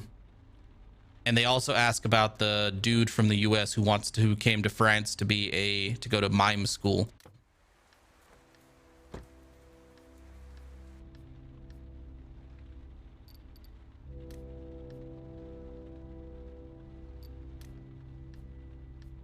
Let's get that tip, yeah. So basically help her out this time.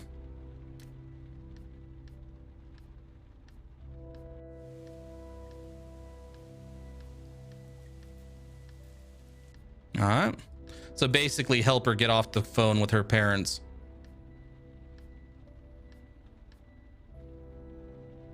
Help her out.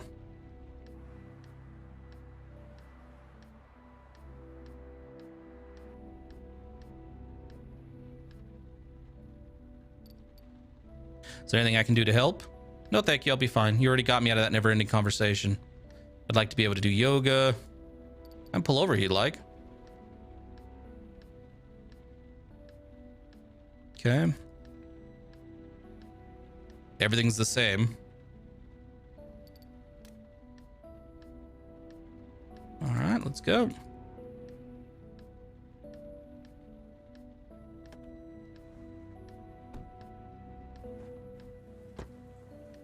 The airport.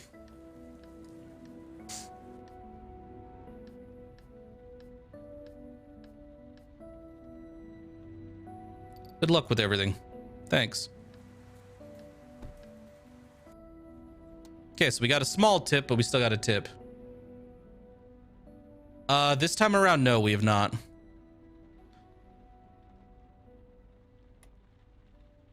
We have not seen any of the killers yet. Since we don't have time to pick anybody up, maybe we just flip through the newspaper right fast. Sololay. This is the one we get the most, is like, you read about a bar named Sololay. A badly framed photo, a terse article informing you that a minister stepping down. Be replaced by her husband.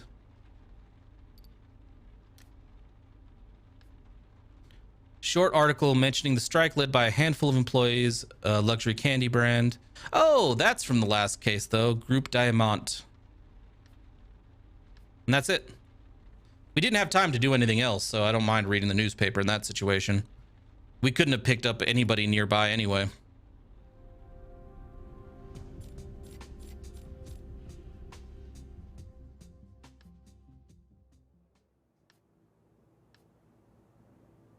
All right, new information.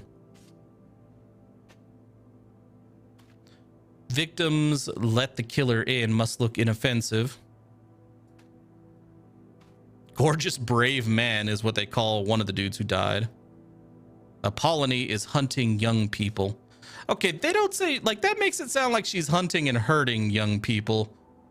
She's sleeping with young dudes, dude. There's a difference. She ain't, like...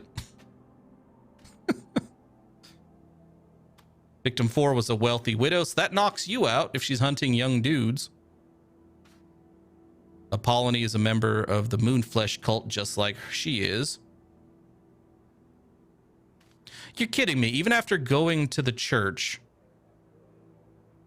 and finding out that the fish symbol is a symbol of Christianity, and in the church she goes to, the fish symbol drawn on the wall still only links to her. Yep, nope, I don't buy it.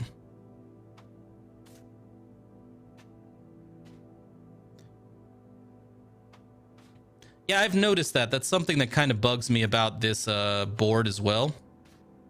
Is that if you get new evidence that points to other...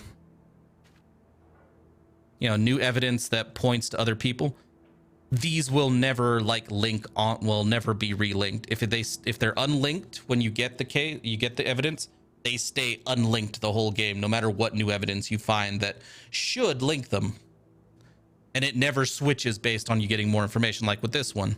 The fish one should have, even if it didn't disappear from her, there should be another line shooting over to her from it, but yeah. So there's a few issues with this little cork board, I gotta say. The phone rings and you jump. You're not used to hearing it. Must be Busette. Pick it up. She's going to tell us one of these people has an alibi. Watch it be Gilda, because she's the one we're suspecting.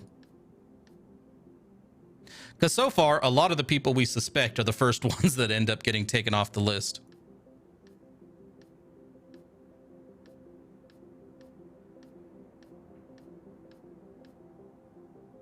Okay.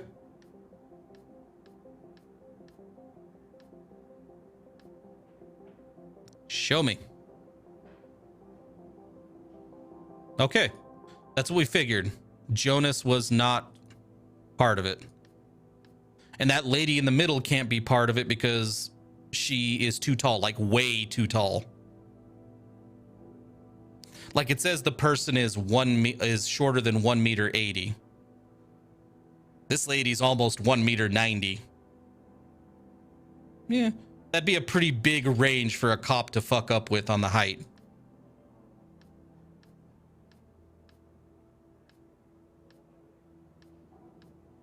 Yep, just a nightmare.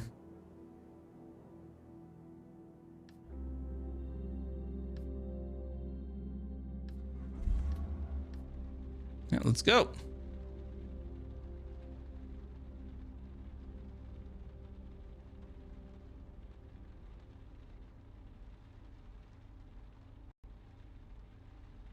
Okay.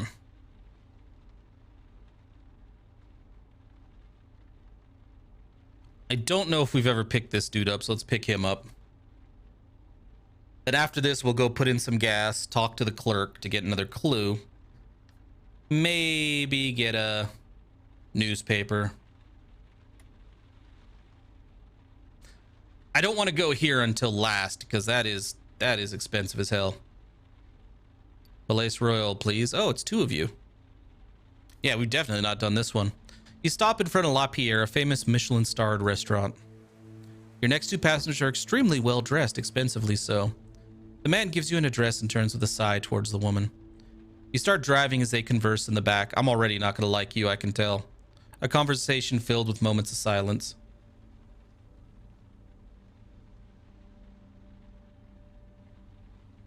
Oh, what game was that? Dog is happy.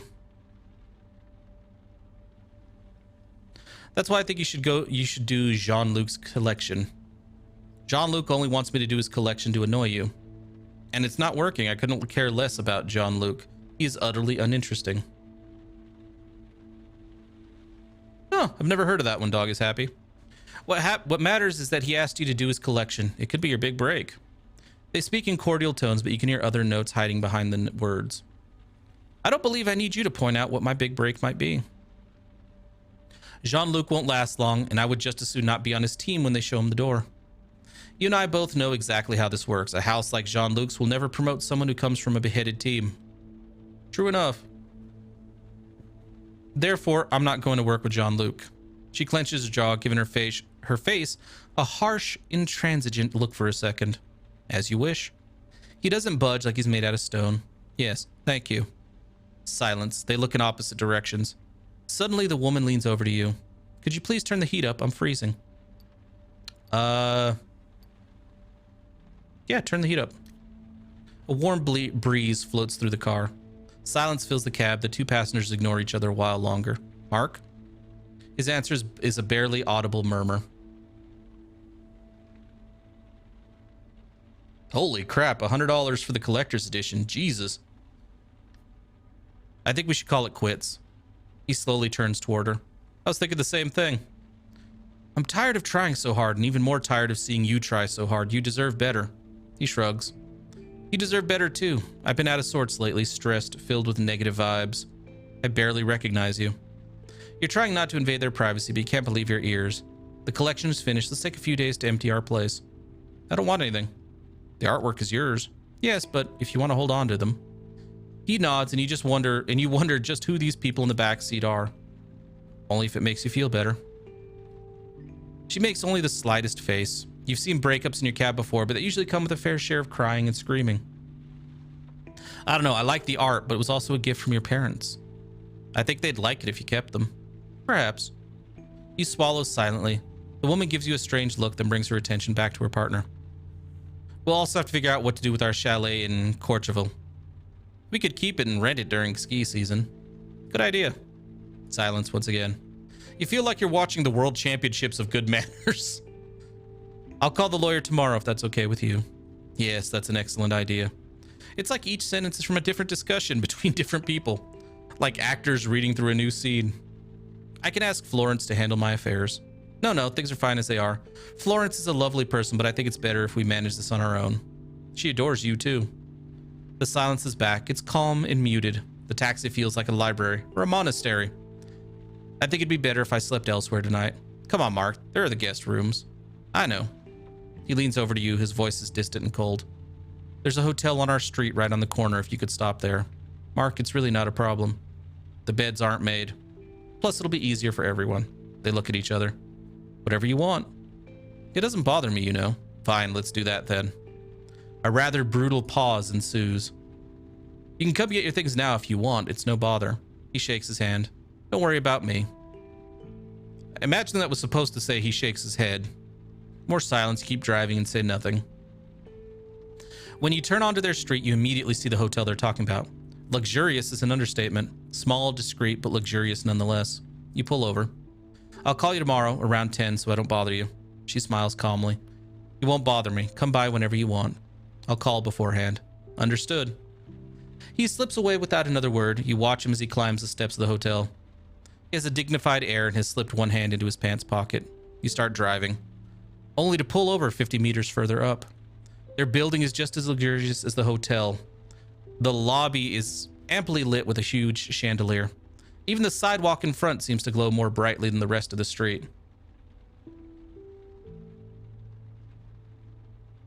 That is true. $100 for a collector edition these days is average, but I still don't. I still don't buy them. Like I don't see enough in most collector's editions. Like I don't have room for those collector's editions that give me like physical stuff anymore. I like it, don't get me wrong, and I understand why people buy them, but I don't have room for any more like figures and like little knickknacks and shit that they give you with the collector's additions to games these days. I think the last collector's edition I bought was Total War Warhammer, because there was some cool shit in that one. Your passenger pays her fare, her mind elsewhere. She lays her hand on the door handle and freezes. I'm terribly sorry you were forced to listen to our fight. Fight? That must have been frightful. We really have to learn to keep our act together in front of the children. She grants you the tiniest of smiles and gets out without saying goodbye. You watch as she enters her building lobby. For a brief moment, she stops, shivers, and keeps going. You sit in silence for a minute and start driving again. God damn.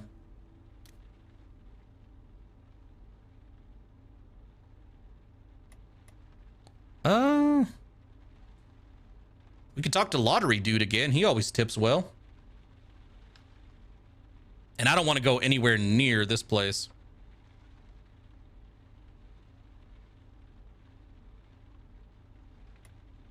Too cold to walk home. Oh, okay. He hasn't. Yeah, we haven't picked him up. It was the night we lost that we picked him up.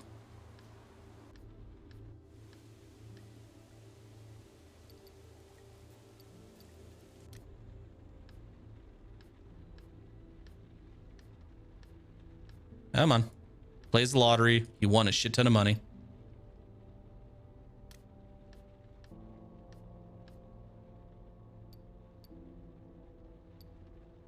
I'd open a restaurant. Let's see. A restaurant you like to cook? You nod. Once upon a time, yes. Now would be an opportunity to open up my own place to make a living off of it. So what do you do with the other 99 million? You smile. I spend it all. What about you? You all but turn around to look at your passenger. What'd you do with it? For 30 seconds, he says nothing. His eyes dash back and forth between the road, your face, and his hands. I already won the lottery. Okay, and then he gave it all away. Yep.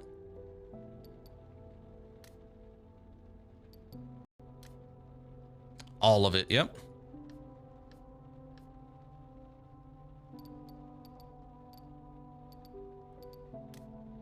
No, what would I do with it?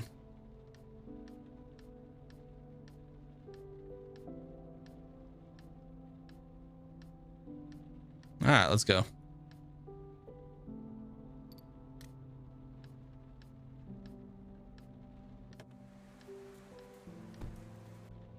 Yep, he gives us a nice tip. I like him. And we didn't even go far. We went basically from here to here.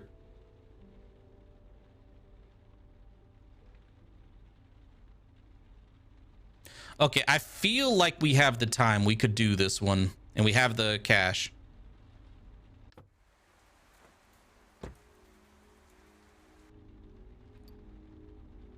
Oh, shit. That's right.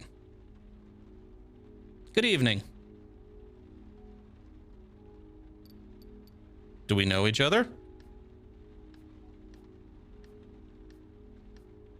Yeah, let's go through this. I'm not going to apologize to her until after she knows. Let's go. Come on.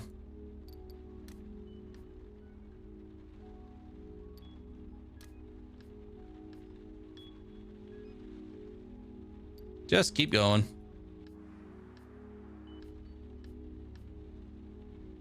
I wonder if that's what gets her to rethink her situation. Where she basically goes, you know, I almost died because you cut me off. It's like, yeah, but bitch, I was stabbed. And I also feel like we need to find the coworker of ours that she bribed and he gave her our private address. We need to find that dude and whoop his ass.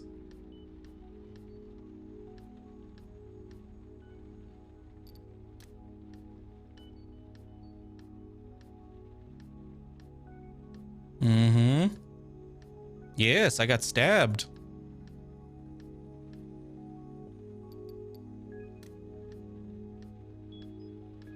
Okay, well, we already said the apologies. Let's go.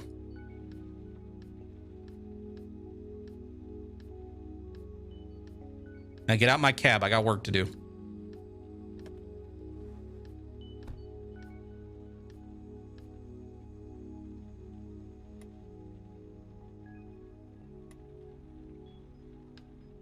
Okay, so we're gonna do this. We're gonna get this evidence. Because we have enough money, I think, to cover it. Oh, this is a different one entirely. Paul told you to drop by any night of the week. You guys hadn't talked in several months. You see him leaning up against the wall of the local fire department. Behind a garage door, through metal panels, you catch sight of a huge red truck. You wanted to be a fireman when you were little. You get out and walk over to Paul. He's tall, bright-eyed, and a good-natured guy. You're both from the same neighborhood. His mom is from Reunion Island, his father from Marseille. Oh, nice. That is always nice when you find when you can save a bit of cash because the collector's edition doesn't look to be worth it in the end. Cool. It's been ages. He goes to greet you with a cheek kiss and changes his mind, sticking out his hand. You shake it, iron hard grip. Now all you have to do, dog is happy, is get your switch back. I asked around about Simon. Simon Colomb, the Angel of Death's first victim. Paul seems distraught, devastated even. The guy was a hero. You know we don't use the term lightly here, but Paul has been a fireman since he was a teenager. When you were helping your brother deal drugs, he was already trying to save lives. A hero. But there's a but. No secrets. Nothing shameful. He was pristine, brave, handsome, down to earth. Paul bites his lip. He's uncomfortable. He doesn't like to talk about his job. Maybe he's sorry about your last conversation. That's true as well. Trying to get the collector's edition this long after like it's been out, you're giving it to scalpers who are trying to rip people off rather than the devs. So yeah. Simon was just seeing a shrink, nothing out of the ordinary. We see some not so nice things sometimes. He'd been feeling really guilty since the Albatross fire. Hey, we know that. That was the last case. Paul wasn't able to save anyone. The whole brigade got there too late to intervene. He was torn up about it, though, really shaken. The other guys in his unit were worried about him. Suicidal? Maybe. He sniffles. A passing car lights up his face. Simon was raised in a very rigid, very Catholic family, like Mass in Greek and all that. Becoming a firefighter was not an easy feat, but the Albatross fire destroyed him. He felt something indescribable even for us. He waves his hand to put an end to the discussion. But he was murdered, so sorry, I'm not sure any of this helps much. It does, thank you, Paul. Paul sniffles and grabs your arm. I also want to take the opportunity to apologize for my behavior. When Tanguy died, I shouldn't have been so distant. That was my brother? But I needed to cut myself off from anything that reminded me of him. I miss Tanguy. Me too. He looks around like he's scared someone might see him. He's shaking from the cold. Okay, I've got to run. Take care. Back in your cab. As you stare into the rearview mirror, you try to remember what Tanguy's laugh sounded like. He was one of your regulars. Got sick. It destroyed him. He and Paul often called you for a ride home from the movies or a show. You miss his laugh. There was something messy about it, something chaotic and joyful. You start the car and go back to your shift. That's true. I could actually see that being the reasoning. None of you guys are new, so I'm going to come down here. Yeah, like, she knows the firefighter is a good dude. But because of the strict Catholic thing, she knows that if he dies, like if he kills himself, he'll go to hell by, you know, those, by the rules, basically.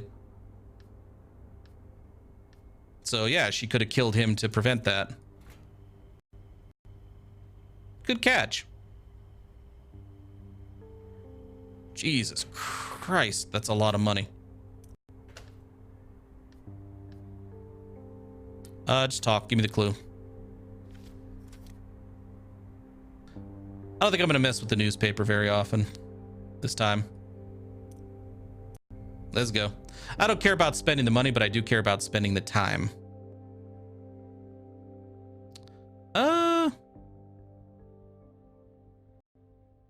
She pays well. Mr. Douche over here does not, because I can't prevent myself from calling him an asshole. And she does multiple poems. I think he has a very long story arc as well, but let's go with her.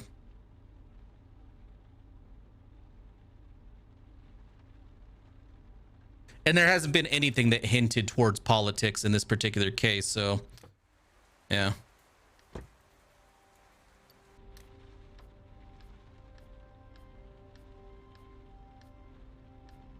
Okay, frail or fragile. I almost want to say Fraggle. Come on. Say nothing, let her work.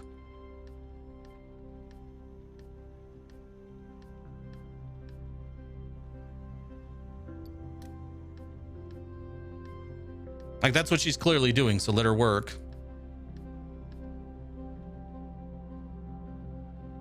So these two fail. I sleep. She tilts her head to the side just a bit. No, that's a lie, and you know it. What the fuck? I'm supposed to say I don't know?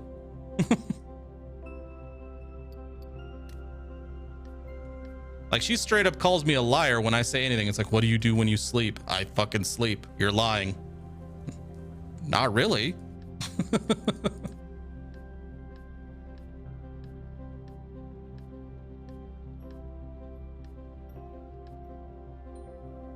Oh, she messed up this time. Small white seashell. I didn't get paid for that. So she messed up her poem and I got... Oh, you motherfucking... Okay, lady.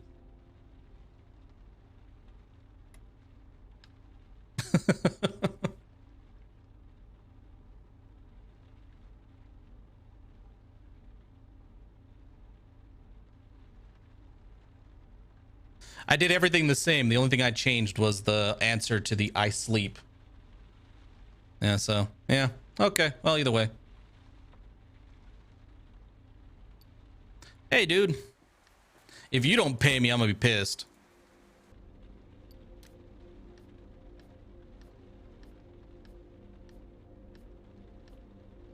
Give me that suitcase that's no doubt filled with evidence of all kinds of wrongdoing.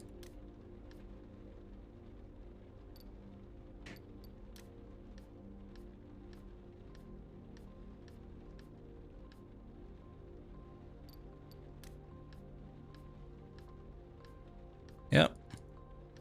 But he does give me a fair amount of cash, so I'm all right with him.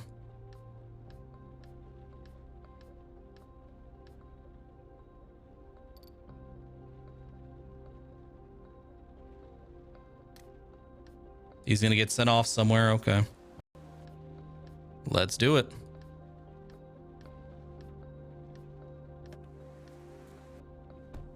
$72. Yep, I'll take it.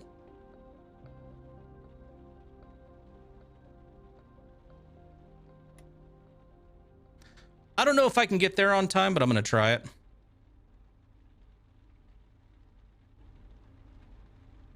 Oh yeah, we'll get there in time.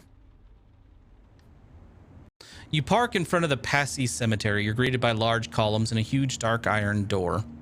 The door opens and you see your old buddy Marco. Marco works in the graveyard now. Marco, the one who stole your life. You flash your headlights at him. He waves you over. You get out of the cab and join him. Buddy, I can't believe you found my number. Honestly, how crazy. He fakes enthusiasm and serenity, but his shaking hands betray him. Have you been to the cemetery before? It's stunning. No, Marco. Wait, come on. He turns on his flashlight and you start to wander among the tombstones. The cemetery is clean with straight lines of graves. It's very cold. I'm not going to lie to you. It freaks me out a little that you want to know stuff about the cult. Especially since last time. I don't know if you remember last time, but I lost my job, man. I lost everything. He freezes and grabs your arm. Man, I swear, I don't want to lose what I've got here. I'm the cemetery watchman. I've got a gorgeous gal. Is that what this nighttime tour is about? Yeah, she's at my place and... You don't want me to steal her? Marco laughs nervously and it resonates off the cemetery walls. You're an ass. Yeah. You remain impassive. Yeah, okay. I looked like you asked me to. They're over there. He brings you a few meters over to a strange tombstone. There's an evergreen growing where the patch of grass would normally be. Something is carved into the bark. You lean over. The flashlight illuminates the name of Zita Velpo, the third victim. This is where her ashes are buried, along with the other members of the Mooney Tunes cult. The cult. He glances around like he heard a suspicious noise. I see them every once in a while. They come to plant flowers and collect old bouquets. What are they like? Man, they're hippies, nothing more. They're all like 70 years old at least. They talk about tantric love and wildflower infusions. He leans over to you like he has a secret to tell. I don't really get what you've got against him. Honestly, I've got nothing against him. He takes a step back. No way, man. You can't tell me that after asking me to. He starts to whine. This is another loser plan that's going to get me fired. I can see it coming. He shines his flashlight towards the cemetery entrance. Come on, let's get out of here before the neighbors call the cops. When I do my rounds, half the times I think it's kids coming to spray paint the tombs. You follow Marco through the stones. In the glow of his flashlight, you catch glimpses of portraits of unassuming faces that ignore you. Once you get to the entrance, Marco turns his light off. Please, oh please, seriously don't tell him when I let you in. If my bosses find out, I'll be out on my ass. Please. You shrug. No problem. The wife stealer sighs. You walk away without another word and get into your taxi. And that was that for that.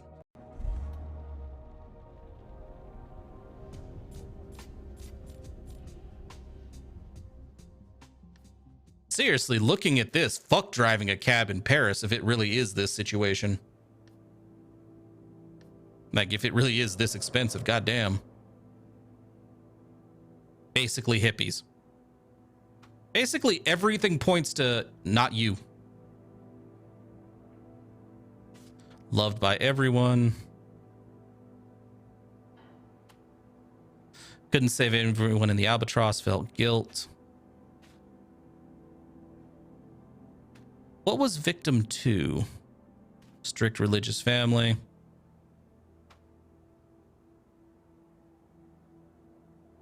Other than the garlic, we don't know a whole lot about victim 2. Client of the Belvedere. Interesting, interesting.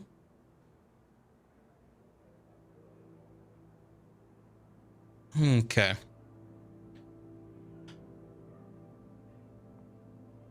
All right, so I think what we're going to have to do here is we're probably going to have to let this end here because I do have to run some errands before I get to work for the day. So thank you everybody so very much for watching, and we will pick this up tomorrow. We'll probably finish it very quickly tomorrow because we don't have we don't have much left to go. I think it's what, day 5 at this point.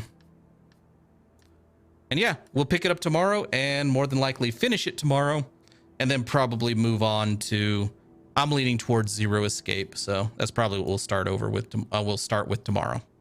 So yeah, see you guys, and I hope you guys have a good day.